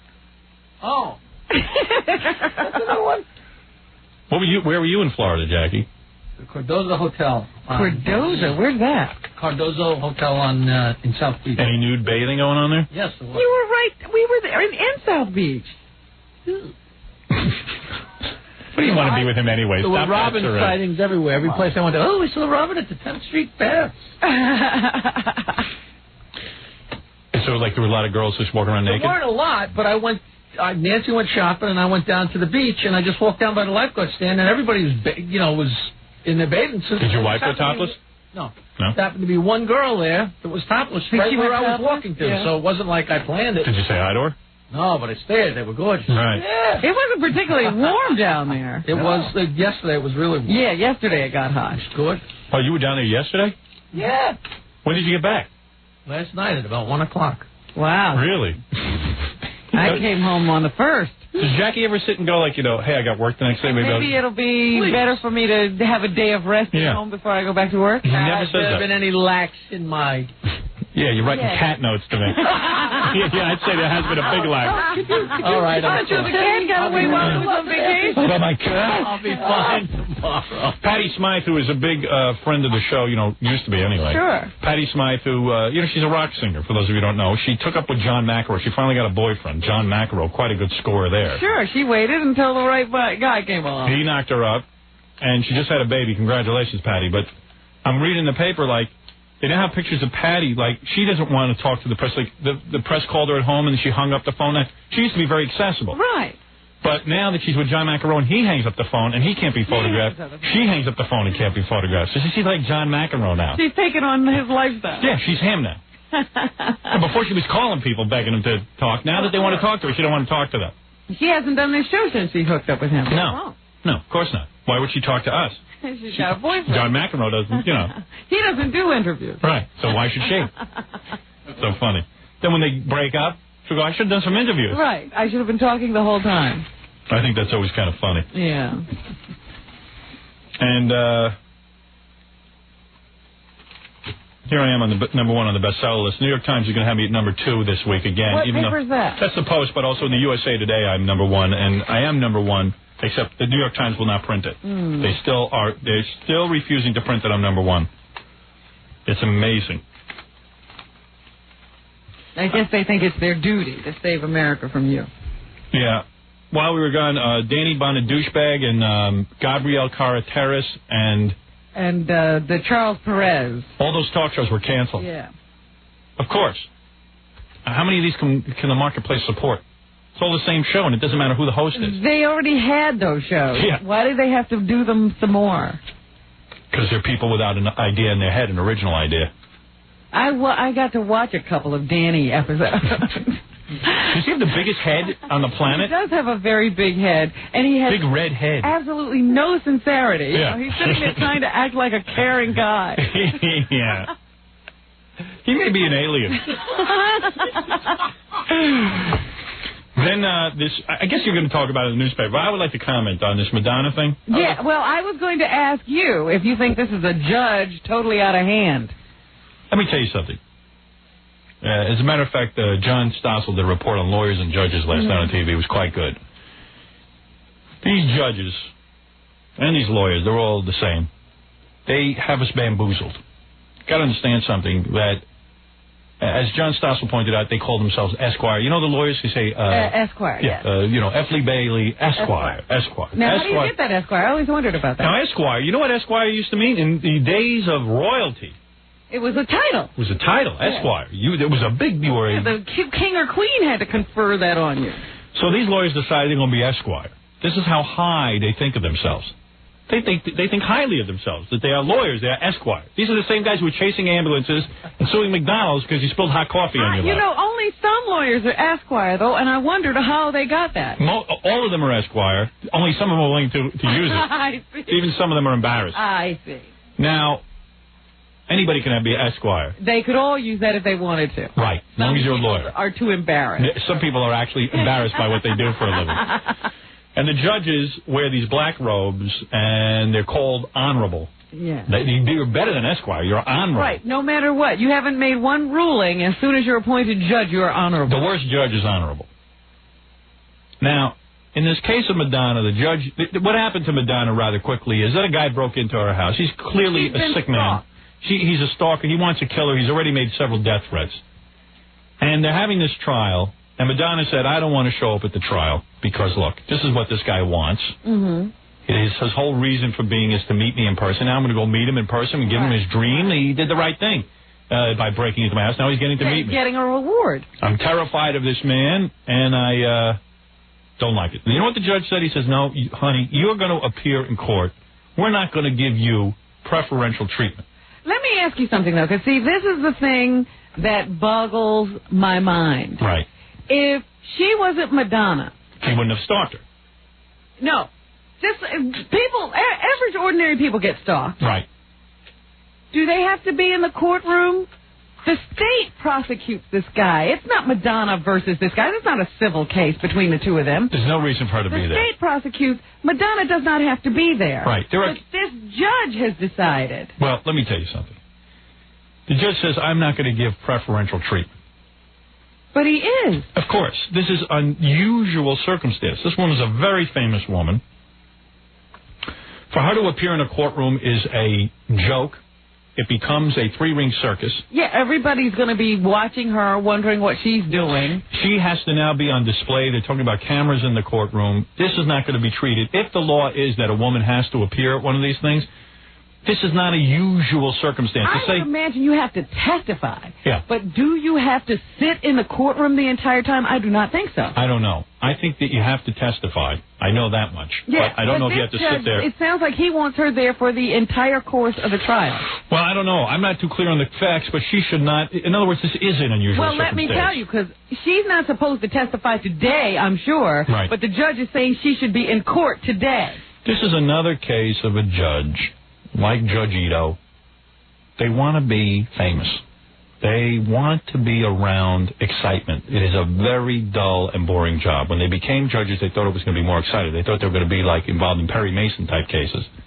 The dregs, TV every day. Yeah, the dregs of society come before them. It's a dull existence, and suddenly they see the name Madonna on a court document, and they get revved up. This judge is a despicable man. She's even offered to testify on videotape. Yeah, which would be fine. Nothing is pleasing him but her personal appearance. This is what's going to bureaucrat finally gets his day in the sun. Instead of really handing out a smart decision, you think in the scope of jurisprudence it matters whether Madonna is in a courtroom or not? She is the victim, and she's now being victimized by this judge. Right. She has already been stalked by this guy. Now the judge is on her case. Yeah. He's threatening to slap her with a $5 million fine. It's another case of the victim becoming a victim again. Yeah. By the system. And nobody says anything. You know, they just report it like the judge has every right to do this and there's no big deal. It's the same thing with the FCC with me. They won't say anything. These broadcasters keep their mouths shut. These so-called opinion makers. There's a way to put this story that the judge looks like a buffoon. This judge is a buffoon. Clearly an unusual circumstance. This is not just some Joe Schmo. This is somebody who's going to be photographed, videotaped, and the world will be consumed with this. And there'll be 10 million reporters now outside of this courtroom. If they can't get inside every day, she'll have to run a gauntlet. Well, that's what the judge wants. The judge wants to be on TV. It's a clear-cut case of a guy wanting to be on TV. And he will be on TV when she shows up. It'll be the most exciting day of his life. And not only that, they're asking, one of the questions they asked the jurors was, would you be affected by Madonna's testimony? Would you treat her testimony any differently than you would anybody else's? And of course, they want to be on this case. So they say no. Yeah. It's just, you know they're going to be affected. You got to understand something. It's another breakdown of the system where judges want to be on TV, where judges want to be, and no one cares about this judge, and this judge will go away. And the judge knows that no one will care about this case unless Madonna is sitting in the courtroom. That's right. All they would ever do is report the outcome. They'd never say his name. Right. They'd never do anything about him. And now he has his power over a performer. It's sickening. And who minds these judges? No one. It's sickening. They're never fired. Someone who says, that's going above and beyond. We don't do that. They've got judges sitting who don't even show up to judge. But they can't get rid of these guys. They can't get rid of them. They're like dead wood. Most of them are political appointments. And, listen, it's distressing to me because I see what goes on. I see the breakdown of the jury system. I see the breakdown of these judges and how mediocre they are. They're mostly mediocre lawyers. What is this judge saying? That he won't prosecute this case unless he has his star in the court? Yeah. So this guy can go out and do anything he wants? Yeah, imagine this guy is threatening to slit her throat. You got to go sit in a room with him. It's a lot of bull. I wish the judge's daughter would be stalked, and then the judge would... and then somebody make her appear. That's what the judge should have on his conscience. He's a dope. They're all dopes. That's the problem. There's a couple of good ones, but it's very hard to find a few good ones. Unfortunately, we always find out about these guys too late. It's an outrage. They're in the position to do this by the time.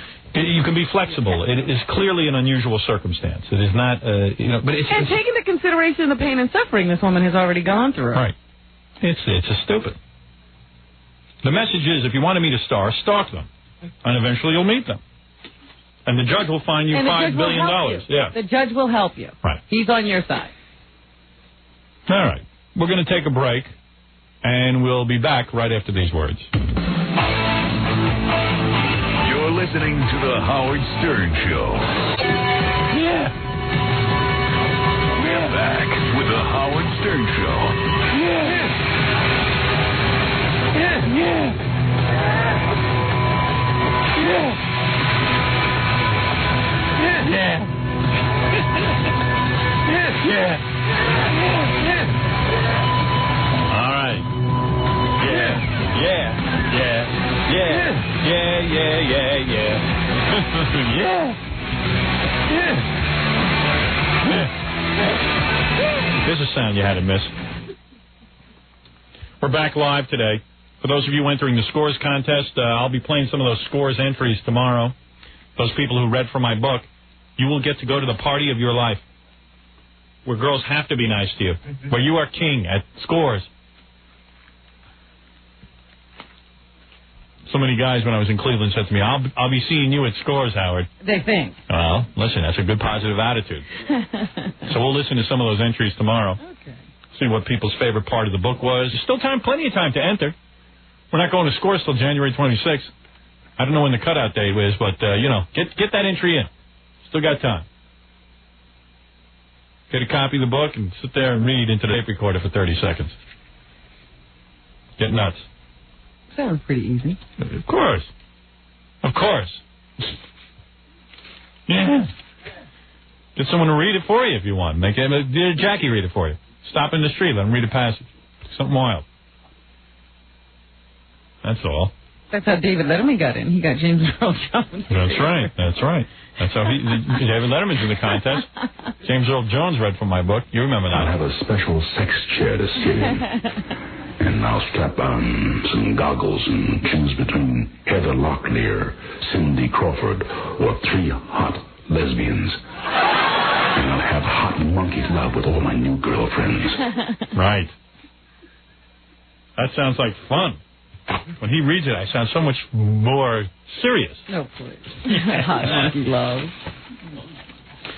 And yes, my Letterman appearance did precisely what David Letterman wanted. He finally beat Jay Leno for the night in the ratings, and then that week he actually tied him in the ratings. You know, it did make me wonder, though, how Jay would have handled it if he had been the first. Yeah. If Dave had been first, you mean? I mean, yeah, if Dave had been first, how right. he would have handled it, because probably as bad as Jay. The debacle that Jay Leno made of it. And Dave looked great. Yeah, everyone said to me, came off really good. And everyone said to me, gee, we didn't think David Letterman was going to be any good, and it turned out to be the best appearance, and blah, blah, blah, blah, blah. So, I think Dave scored a lot of points, not only with our audience, but with audiences in general who had seen how Jay handled it. Because Jay, Jay's problem is now he thinks, tell all sign, he says afterwards, I don't need this. I don't need one night of big ratings. I don't need it. Mm-hmm. Okay, you don't need it? Then you don't have to have it anymore. Why was he always asking you on then? Yeah, because he needed a night of big ratings. But he wants it his way. Wants to sit there and we'll talk. He wants everybody just to tune in because you're there. Right. He doesn't want you to do anything. Right. I'll just sit there like a puppet head like all his other guests. I sit there, I plan out an exciting show with girls and the whole thing. He panicked, and he knows he panicked, but he don't want to admit it. And I still say I'll go on the Tonight Show when Jay shows the clips of him walking off. It's funny because, Letterman dropped a segment and let you go on for 3 because you were doing so well. Jay insisted on going on with the show even though something else was going on. It was really a set. It was how not to do television. That's what he did that night. You look at Dave and you go, that's how you do television. And you look at Jay and you go, that's how you don't do television. Those are classics. They should, they should each... Schools should each get a hold of both of those episodes, you on Letterman and you on Leno. Right. And that's what you teach your students. This is how you handle a situation. This is how you mess it up. It's funny you say that. Nassau Community College now offers a course in that. Believe it or not. I wouldn't doubt it. It's true. Right next to that sex class. I have so many things to talk about and tell you about, but you know what? Let's do the news. Yes, we got to end this show. Yeah, and that's one of my resolutions. You're already about to break it then. Now, forget this going to 11 o'clock business. We have no day left. You know what? People told me that they don't like Best Of because it ends at 10. Yeah, well, let's do that. Let's end at 10. We're ruining Best Of for people. So without further ado, here's Robin with some of the top stories. While I was away. And there's your music. I don't have time for that music since you're going to have this new resolution. Talk right over it. While I was away, I was, looking in the tabloids. And what was amazing to me is that they have this story in that Jimmy Swaggart is still going to prostitutes. I don't see why that's an issue. Why should he stop now? He's been outed. When he gave that big apology, I have sinned against you. Yes. It doesn't matter. Well, he said it. He said he had learned his lesson, blah, blah, blah. Right. But lately, he has been caught again soliciting prostitutes in Baton Rouge, Louisiana. He was caught in one of those police stings. They were in the area. You're kidding. What's with this guy? They were in the area because they were checking out, like, a lot of drug activity is in there, in that community. And so they see this nice-looking car. How does he still have a nice-looking car? Yeah. Because he's still preaching to some few people. Right. You know, he doesn't have the big ministry, TV ministry that he used to have, but he's still on television, and he's still got a church full of followers down there. Right. So anyway, they see this 1993 Lincoln Town car in an area known for streetwalkers and cheap motels, and they figure it must be some drug dealer. Sure. That's the only guy who's got a car like that in that area. So they say the car swung into the parking lot at the Budget 7 Motel, where the driver stopped to talk to two known prostitutes. Seeing the luxury car in such a rundown area, it made the narcotics officers think that the car might be delivering drugs, so they decided to stop it. They asked the driver for identification, and to their surprise, found they'd stopped the Reverend Jimmy Swaggart. It's funny, like he wouldn't even go down there in a bad car. Like he draws attention to himself in a big, fancy car. He produced his driver's license issued to him at his address in Baton Rouge. When they asked him what he was doing there, he said he was looking for parishioners. He's thinking fast on his feet. And he also told them that he was seeking to save souls. Since they had not witnessed any violations, they had to just let him go. All they did was see him talk to these people. But when, the Inquirer reporters get to the prostitutes, they say, he didn't say anything to me about saving souls. He asked me if I was looking for a date. And they also said that they asked him if he was looking for sex, and he said yes.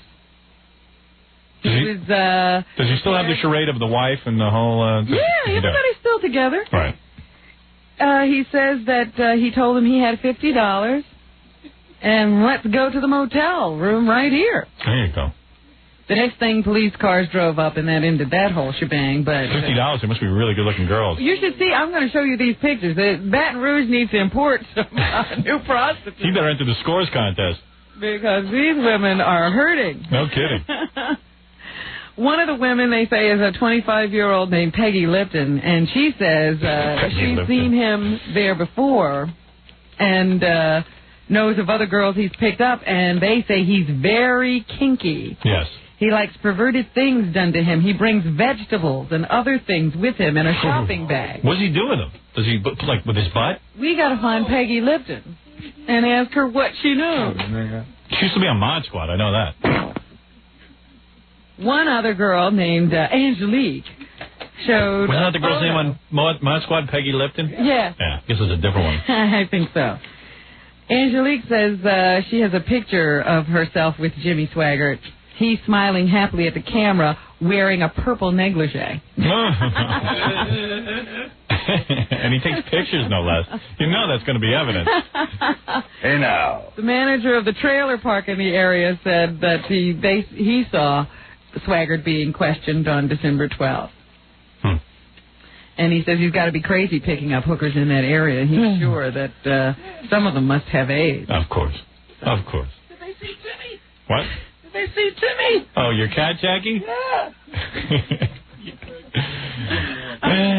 Interesting that he continues to have that problem. He can't stay away from the prostitutes. And I'd love to know what he does with vegetables. I guess he uses them on the girls. Unless he's doing stuff to himself. And the purple negligee song. $50. What do they look like? Oh, let me show you this picture. That's for more than one? Jackie, go grab that picture, will you? What's the matter with you?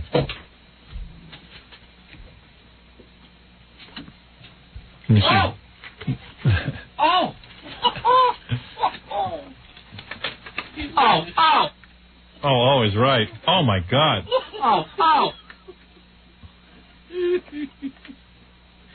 Peggy Lipton isn't so bad, but that Cindy woman Miller. must be going broke, don't you think? He must be going blind. Wow. Unbelievable. It's amazing. Ugh. And some people tell me they can't make a living. This morning has got to be like 60 years old. Looks like a, you know. She looks like a washerwoman. Yeah, cleaning woman. That's great. What else is in the news? Well, we still have a deadlock between the House, the Senate, and the President over the budget, the federal budget. So people are still on furlough, and only essential services are being provided by the government. Some people are not going to be getting their monthly checks as a result if they're on federal assistance. Oh, it's too Federal bad. workers are not getting paid. And nobody misses them. And they won't, you know, what the Senate was trying to do was pass some little stopgap bill that would have gotten everybody back to work, but the House wouldn't go along with that. So they're still arguing and conferring, but, you know, they didn't have a problem on New Year's. They all flew off to wherever they were going to party. The president was playing golf. And isn't that amazing that these guys can't get their job done and they're allowed to go off? yeah, and have parties and have a good time. It's real cushy. So what's the downside? You can't do your job and you still get all the perks.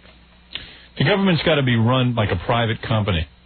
You know, if things aren't going well, you panic and you get everybody in there to work. Yeah, if you're U.S. Steel or GM or IBM and all your workers go on strike, you stay there until you get everything straightened out because there's no money being made. That's why all these essential, quote-unquote, essential government services ought to be put in the hands of private companies. So, who knows how long this will go on, but these are people now who oftentimes live from paycheck to paycheck who don't know when the next paycheck is coming in. Yeah. A woman who allegedly hadn't bathed her 7-year-old daughter since Thanksgiving has been charged with child abuse. That's abuse if you don't bathe the kid? Yeah. Oh, jeez. Boy, the definition's getting cloudier and cloudier. No, it's getting clearer and clearer. A relative now you got to found the bathe kids? alone in an apartment in Bushwick, Brooklyn on Monday after spotting scratches, bruises, and lice on the filthy little girl. The relative called 911. The mother was already on probation for a drug conviction. Stuttering John, listen up. No. You got to bathe your kid now. That's something he hadn't thought of. Really?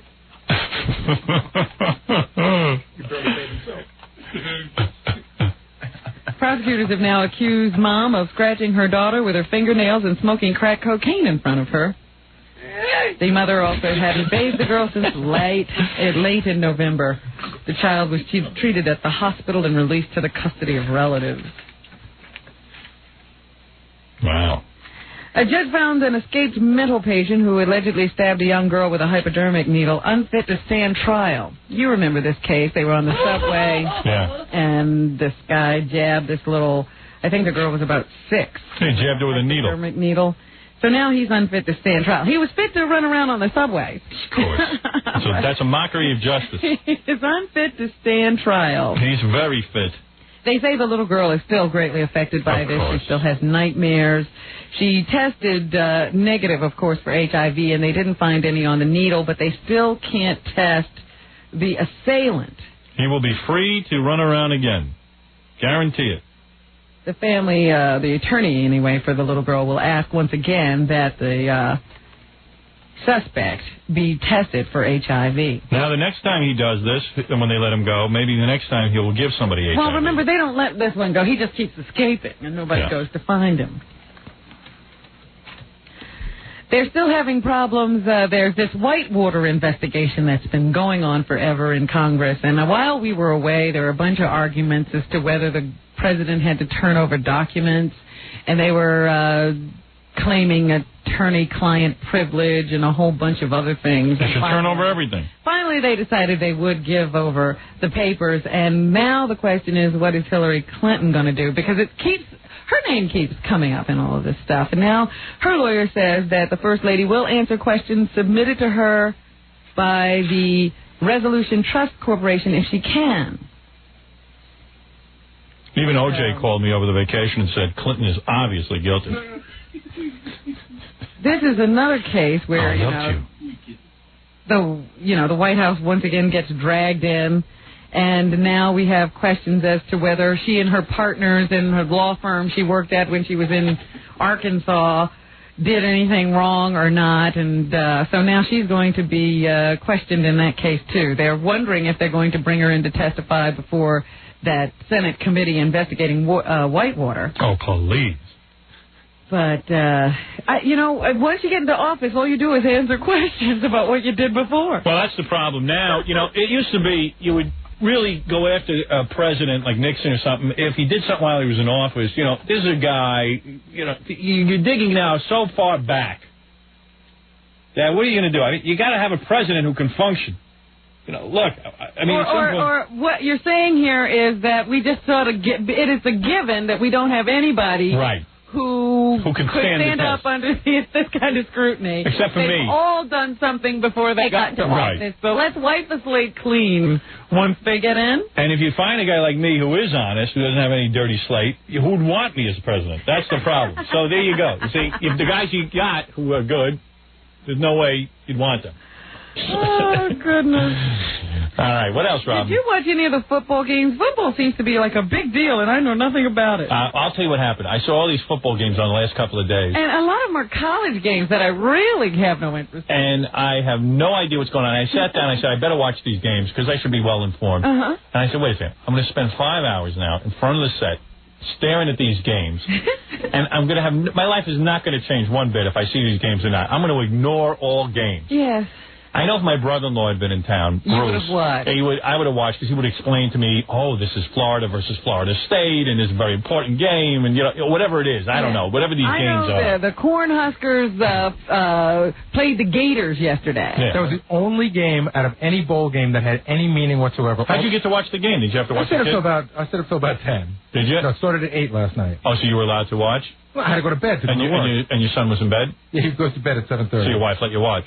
No, he was asleep. Yes, my wife free time. My wife let me watch. But if the baby had been awake, it would have been hard to watch. That's right. Right, you would have had to sit there. If the baby had awakened during the game, it would have been over. Right. The game or the baby? Right. No, you would have gone and watched the baby, Absolutely. not the game. Right. Absolutely. I put him to bed last night, and then I went and watched the game. Great. But last night was the only game that mattered because they ranked the teams. It's not even like a playoff system. They rank the teams. And if you're lucky, you get a bowl game where number 1 plays number 2. Yeah. Sometimes, like, number 1 plays number 5. It doesn't even mean anything. Right. So last night, 1 played 2. Nice. Which means all those other games are meaningless. And 2-1? Is that what it is? I can't remember who was 1 and who was 2, but one of them won. I want to know if you watched your kids since Thanksgiving. We just bathed them last night. Good for you. All right, let's take a break. Wait a minute. 1 and 2 and 3 and 4. I just wanted to say that the final score was 62-24. It was a blowout. Was that basketball or football? The point is, neither one of these teams has a defense. I see. If you scored 24 points in any other game, the other team would have won. Yes. But they lost because the other team scored 62. So I wouldn't know. I don't know why everybody's crowing about this game like it was such an incredible game. I don't know. I don't know anything about this game. I decided to boycott. Let me... Well, no, I have some sound from this game since it was so important to everybody else. Here is Michael Booker, and I don't even know who he is. I guess he was playing on the team that won. I don't know. Gary don't know, and neither do you. I want to give all the praise to God, and I want to say hi to my mom and everybody back home. I'm bringing this next. Black guys love to praise God. I love that he's praising God. And they love to say hi to their moms, and always never say hello to their fathers. You ever notice? It's great. I would say hello to my father if he had been there for me. I want to say hello to my grandmother. Back home and MVP of the game, baby. All these black guys have been raised by these women alone. And I like to thank God. God is like his dad. But you know what always kills me? It's obvious that the woman wasn't following the tenets of God or he wouldn't have been here. That's right. How could you be a woman alone and have a baby and also be into God? Ask Stuttering John. I like to thank God. I like to thank my mom. Where am you, Pop? Now that I'm famous.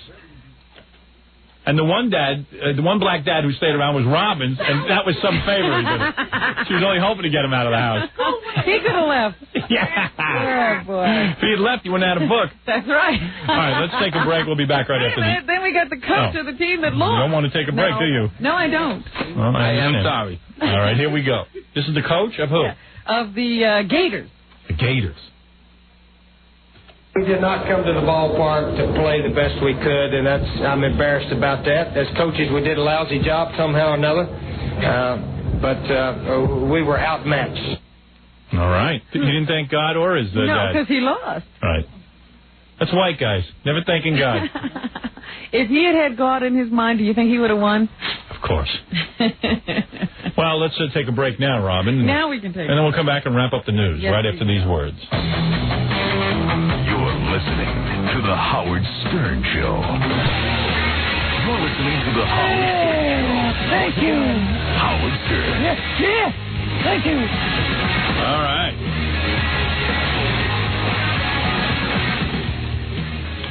Robin was telling me over vacation she went to see that Waiting to Exhale. Oh, yeah. The movie. Waiting to Whine is... All the black women. I read in the New York Times, they said, it's unbelievable, that a lot of black women now are going to see Waiting to Exhale. It's making money because... Oh, yeah, it was #1 its first weekend. Yeah. They're going... They quoted one black woman. She said, "This is our Million Man March." Oh, jeez. She said, because... And the reporter said that while visiting theaters, there were black women talking back to the screen. In the movie theater, I always choose the right movie theater to go to see. I saw this one down in Times Square. Yes. Talking back to the screen and saying amen. Talking. That's telling it. Right. Now, yes, sir. So evidently the black women go to the Waiting to Exhale, and I'm going to go. Now I'm going to the movie just to see the audience. We have to go. Let's all go. Let's go. Yeah, but you got to be quiet so you can hear. Right. No, I'm not saying. I'll be in disguise. You got to be I saw the movie. A horrible movie, right? I didn't enjoy it. My wife liked it, but it was a non-stop talk fest. And a lot of black women in the audience? Yeah. And what do they do? You mean as the dialogue is going, they just go, yes! Oh, yeah. I mean, I heard more, you go, girls. You got that right. You go, girl. Oh, boy. Tom, you're a racist. I know. You couldn't believe it, right? It was like an audience participation. Let me ask you something. Do the people on the screen, the actors, do they respond in any way to these people talking? Are they talking back? You go, girl. Now, can you even hear what anyone's saying on the screen? I missed a lot of dialogue. Right, because they're all, carrying on about what one person's emphatic statement was, and then after a while you calm down and you hear another one, and then... But my wife was talking to the screen, too. Oh, really? You're kidding. You mean she got caught up in it? Yes. Is she white? Yes. Yeah. I always thought Penelope was white. She white. Yeah. But she could be passing. Yeah. Why was your wife yelling at the screen? I think Has your wife ever talked to the screen before? Not that I'm aware of. Because all the other women were talking to it, she got into it? She just got into it, and I think it was just what the movie. What did she say? Is there something wrong with your wife? I always thought she was fairly intelligent. What statement was? I think she was yelling, "You go, girl," too. Really? And she said, "You go, girl"? I think so. That's a black expression, "You go, girl." I mean, I think it was all the women. It was white, black. Every woman was yelling. I mean, it was... Well, according to the New York Times, there are white women going, but the black women are mostly yelling at the screen. White women have been going to see this movie, too, because I understand a lot of white women read the book and really loved it. Yeah. Because it's based on this book, but... It seems to be the black women, but here's a white woman, Penelope Chiasano, who went... maybe I heard white women, I don't know. I just heard talking back to the screen. The only thing was missing was the winky-dink screen. Yeah. At what point did your wife start yelling? Like halfway through the movie when she heard all the other ones? No, I mean, pretty much early on. Really? And through. Did she know she was going to be yelling at the screen? No, I don't think... She had no idea Did she was going to be... Did she warn you, Tom, I'll be going to the screen tonight? No. Did you want to get out of the movie theater when she started talking? Yeah. Did you say to her, shh? Yeah, absolutely. And you poked her? I didn't know who to yell at more, the people behind me or my wife. And you were like, shh, please. Yeah, come on. And what did she say to you? Please. She said, you don't know what this is about. This is finally a woman's movie. Really? Wait a minute. Penelope hasn't lived this. What's she screaming about? She's a black woman. If you were married at Tom, you would feel like a black woman. She is impressed. Absolutely. Wow. That was unbelievable. If my wife started yelling in the movie, I would just get up and leave her. I would just leave, and I would file for divorce. That would be the end of it. I'd say, you talk to a movie. I can't be married to you. You're talking to a movie. The movie can't hear you. The sad thing to me was these women took no responsibility for their bad choices in men. And you know what? That's what bothered me about it, I too. said, this is the stupidest movie I've ever seen. These women have no self-respect. Look at who they're with. Not only pick bad guys, but then it was like it was okay for all of them to pick guys who were already married. Married, and then it was the married guy, right? And then it was the married guy's fault that he was fooling around with her. Right. I mean, made no sense. Go, girl. And everybody was. I said, I can't stand movies like this. This is disgusting. I've never even talked to my TV set. Have you? Have I talked to the TV? I haven't. I don't think so. I hope not. Anyway, you told me you talk to the TV when it's turned off. Though. I have gotten angry at the TV, but I don't think I've talked to it. In fact, you don't talk to the TV when you're angry. I still talk. All right. Well, very good, Tom. Thank you for the report on your wife. They should lock that woman up. Come in the next time you take Penelope to a movie and tell us how she acts. She talked during the Brady Bunch movie as well. It's a whole other thing. Go, girl. Go, girl.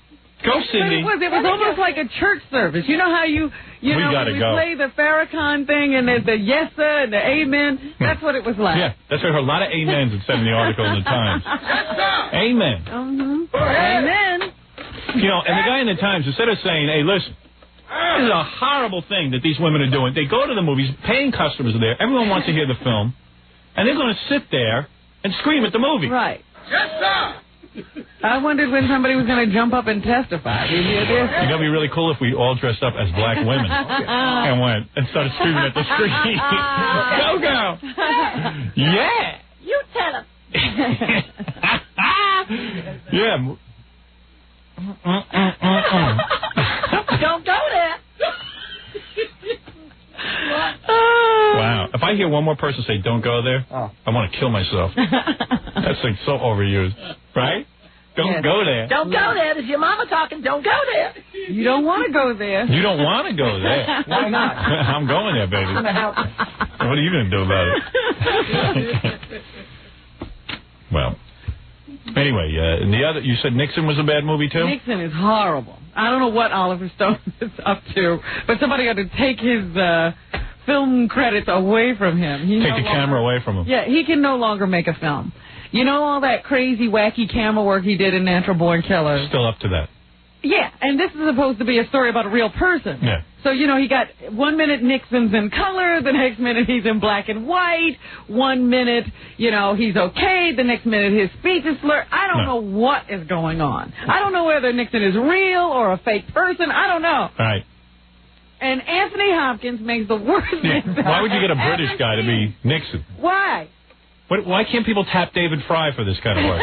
David's sitting there waiting. I could have been Nixon. Hey there, yeah. Almost anybody could be a better Nixon than Anthony Hopkins. Hey, let me say this. Hey, Pat, my flabash is acting up. You're going to have to stick my vein. He can't even say the word Howard. You know, he's got to say Howard Hunt a lot. Howard Hunt. And he's like, Howard Hunt.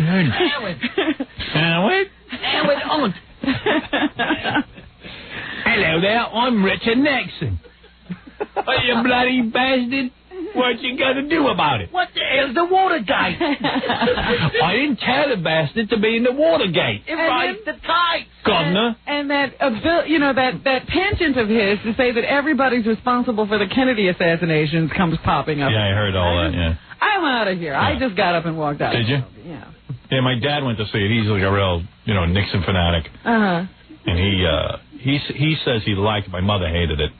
It was awful. But I don't even believe my dad liked it. No, he was just, because first of all, here's a guy who really existed. I mean, he had an incredible life. If Could have been you interesting. can't get a story out of Nixon's life, you can't tell a story. Hey. Hey, Pat, pull your knickers down. Hey, I'm the president of the United States, Governor. And you bloody well better believe it. And They should have gotten Adamanthus Nixon. and so you don't have to make up things about Nixon. They did. Yeah, you know. I know. So I just said, I'm out of here. What else is in the news, Robin? O.J. Simpson juror going to take off her clothes.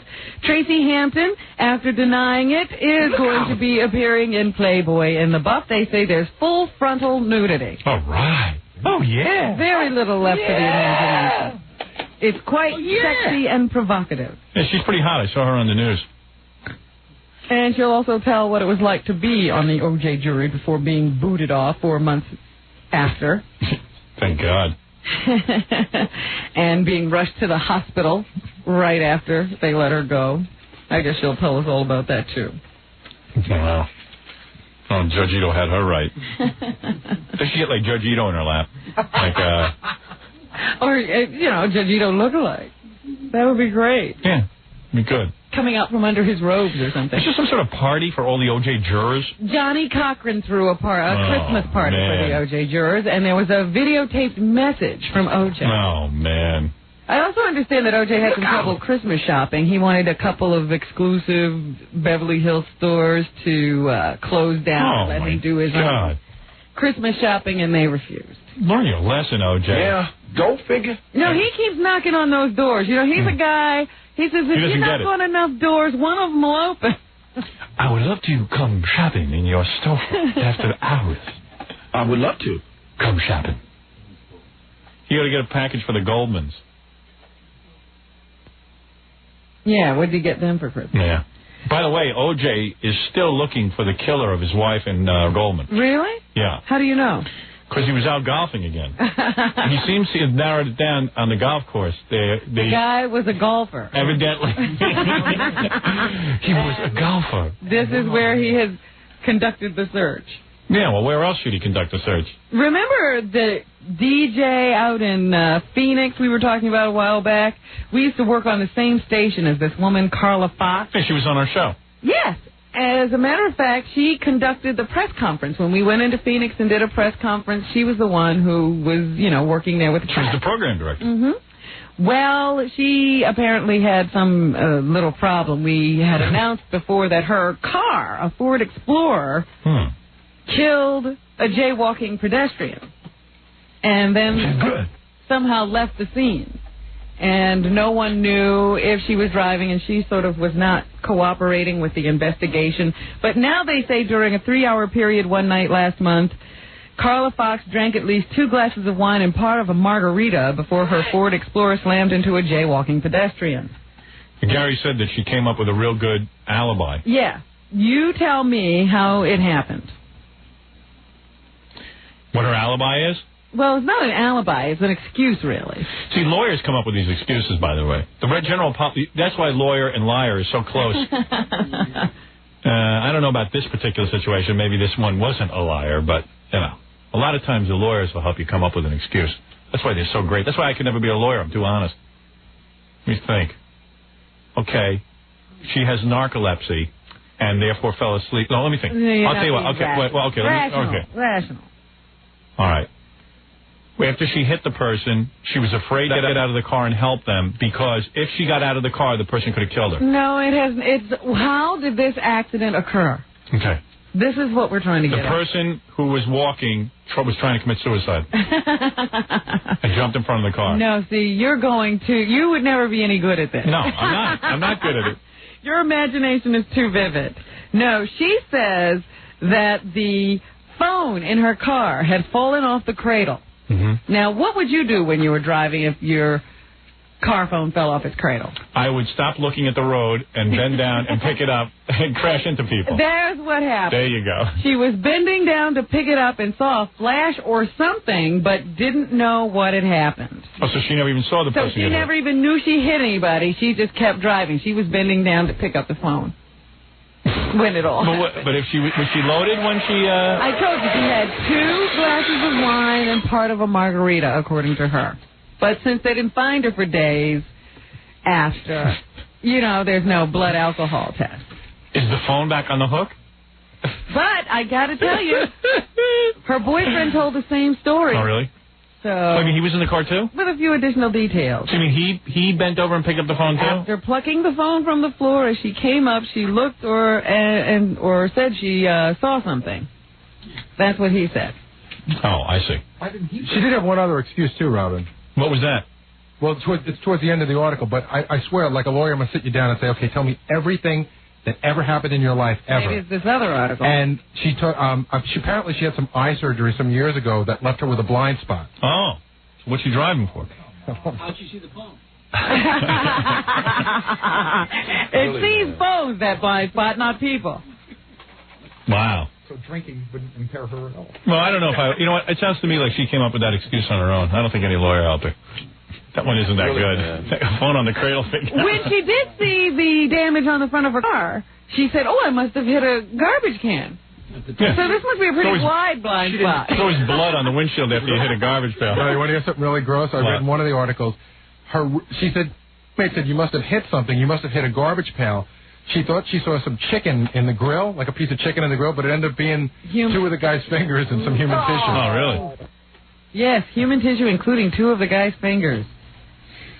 Honey, there's some fingers in the grill of the car. I don't know. I was hanging up the phone. I don't know what happened. What's this hand on the radiator? I think I was the victim of thieves. But there's some discrepancies in her story because they say after she claimed to be unaware that she had hit anything, she did get home that night and call someone and tell them to drive by the Hard Rock Cafe to see if there had been an accident. That's a good one. So, I don't know. I don't know either. Sounds a little weird.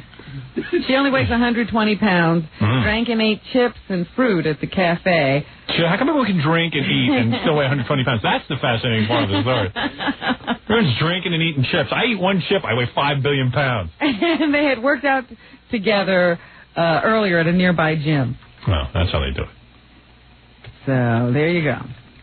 That's the latest on the Carla Fox story. We're still following that one. I once hit a few people. I was popping some zits in the mirror.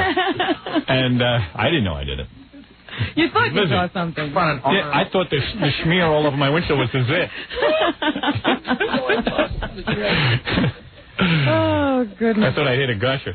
They say that Victoria's Secret has a couple of different kinds of catalogs. If you're a guy, you get bigger discounts if you're buying Victoria's Secret from the catalog. That's that lingerie catalog featuring all the top models. I know.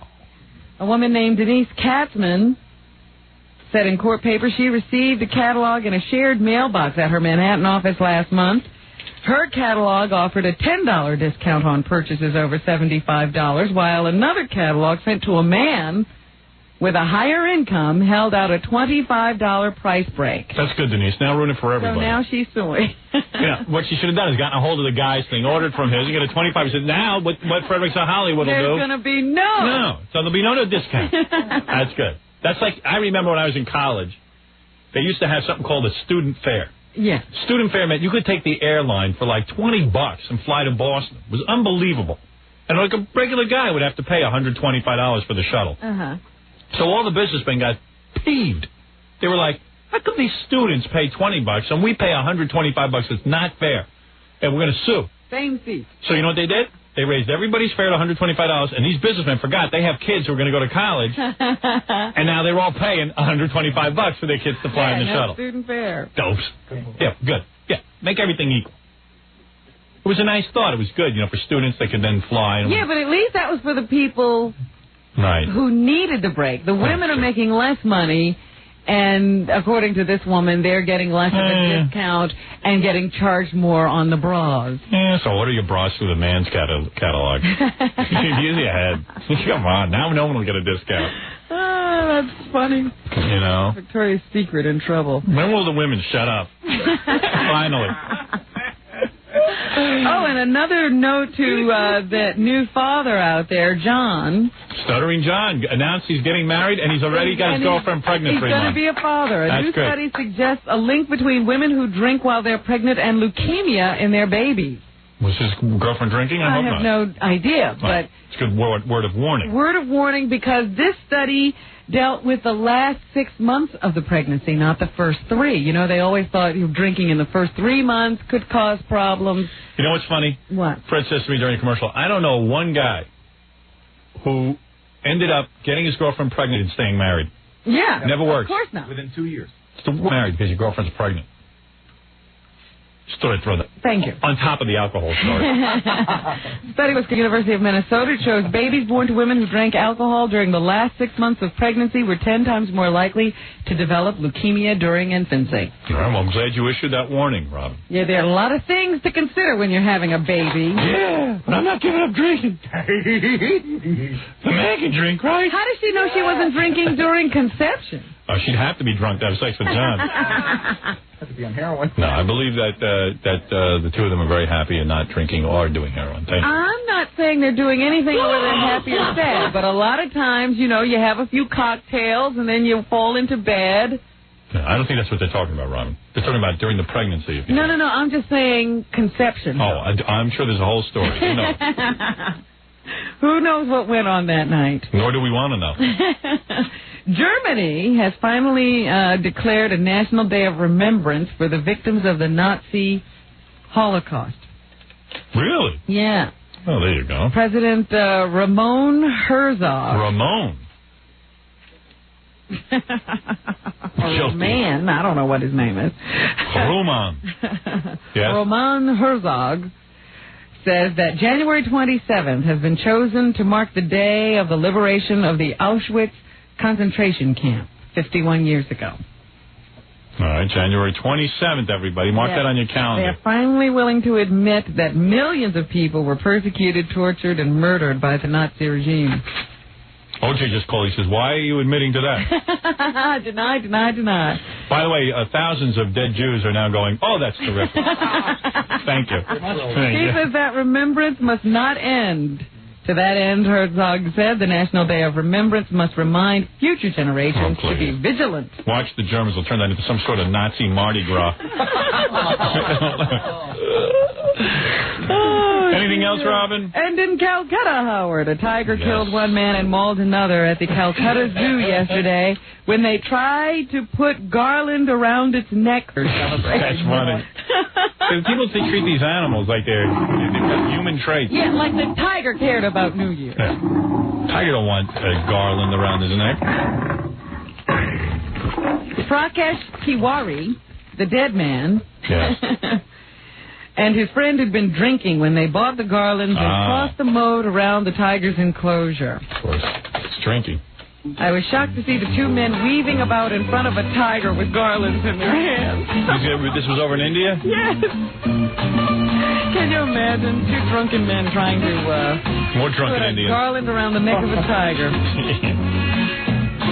So, Fred and I got loaded 2 years ago. We put a Santa suit on an elephant. You had to see it. We took pictures next to the elephant. We got lucky. This caused a panic and a near stampede at the zoo. Both men were in their 20s, and they were trying to put the garland on a 13-year-old male Royal Bengal tiger. So, I hope they didn't shoot the tiger. Tiger was just being a tiger. Of course. Of course, Rob. Yeah, but this guy got pretty mauled. Wow. One guy says, I saw it all. The tiger turned and jumped on the other young man and put its head on the man's neck. Very sad. And within moments, the man was apparently dead, his head dead. Yeah. So. He must have had a death wish, this guy. Why else would he be doing something stupid like that? Happy New Year. Happy New Year to you, Robin. Tomorrow we have a jam-packed show, Robin. As you know, so much to get to. Whenever we've gone for 2 weeks, so much has happened to us that we must tell the audience. And don't forget to enter the contest. To go to Scores with us. It's a good. woman just backed in that she thought it was rather sexist. I had already brought that up, but you said you would take women with you. Reluctantly, yes. But I would. There will be no discrimination. But I think what she was getting at was this wasn't a contest that she'd even consider or want to enter. Well, it's not a prize she'd want to win. Hey, honey, I've been at radio stations to give away tissue boxes. I didn't want to enter that either. You can't sit and judge the prize. You don't want to enter, don't enter. For God's sakes, you're going to sit there and evaluate the prize? Remember we worked at NBC to give away tissue boxes? Yes. I don't even know what that is. It's a box. Imagine the tissues come in a box. You put that box in another box. And they were giving that away. I used to say, who would want that? Not everybody wants every prize. This is not a contest for everybody. It's a contest for those who want to go to a strip club. Look, I'm no homo. All right, let's let's wrap up. There, I just thought I'd bring it up. Of course. I was thinking that I hadn't. Yeah. Please. It's not even a contest I choose to participate in. All the other guys on the team are going to. Right. I'm not going to get to hang out with the fans. Don't go there, girl. Jackie Penthouse, Joke Page Martling, get your filthy 2-hour video, The Very Wild Stump the Joke Man. Only $15 plus $4 shipping and handling. And the same stupid special as before. Buy 2, get 1 free. Call 1-800-323-KING to order Jackie's CD, Sergeant Packer. Isn't that a blessing? And to get Jokeland's internet address, call 516-9221. Remember, 516-9221 is not a pay service. Also, Jackie's cat, Timmy, is missing. Aww. Timmy the cat, the retarded cat, who appears to be drunk but isn't. Cat was taken in by Jackie Nancy many years ago, where its own mother rejected it, much like Jackie's life. Jackie fell for the cat because he had the same thing happen. Because Jackie appears to be drunk all the time and is rejected by his own mother. So anyway, Jackie is missing this cat. It's in the Bayville area by the Bayville Firehouse. It's a gray cat, and it appears to be drunk. I'd love to see this cat. But I've seen it. I saw it once. When I was into my bike riding for 2 weeks, I actually rode my bike to Jackie's house and saw. Did it look drunk to you? Yeah, it's funny. It's retarded. It looks retarded. It don't look drunk. It looks retarded. It goes like this. Yeah. Yeah. But if you have the cat, give it back. After you're done having sex with it. Oh. This Saturday, King Norris returns to The Saint in Belmar, New Jersey. To order a signed copy of Stuttering John. Why do you let a retarded cat out of the house? That's what I don't understand. No, but you said it goes out all the time. He can go. He's not retarded. He's very strong and very smart. Just he doesn't have a good sense of balance. He has cerebral palsy. Is that correct? So why didn't he come back this time? If I knew that, we wouldn't be making the announcement, probably. I don't know. I think a pedophile got a hold of him. A pedophile is into kids, Howard. And kidding. To order a signed copy of Stuttering John CD, call 201-942. Ouch. And if you're a good baby gift. If you're planning a wedding, you know, they ought to have Stuttering John on Sally, Jesse, Raphael, when children have children. Yes. If you're planning a wedding. He qualifies for almost every talk show now. Yeah. If you're planning a wedding or party and you need a DJ, call Scott the Engineer's Rocket Entertainment at 718-BAG-5040. When I was lecturing John about getting married, I should have brought Scott in. Let John stare at Scott. I said this guy, I saw Scott in the hall. I said, did you talk to John? This He goes, is your future. Look at me. The ghost of childbearing past. By the way, you know, we didn't really listen to enough of Charles Grodin and Geraldo. I saw another, you know, it was a rebroadcast, yes. And I saw a later point in the telecast where Geraldo commended you for sticking up for the Goldman family and condemning O.J. so strongly during the entire trial. And even Grodin had to say, well, it's good if he did that. And I guess he can be funny. There you go. Well, I still say he's wearing a bad toupee. All right, let's say goodbye, and we'll do this again tomorrow. I can hardly wait to get up early. We'll be back tomorrow with you. Here, nice to see you. Have a great summer, and good luck to you. Thank you very much. Good night, everybody.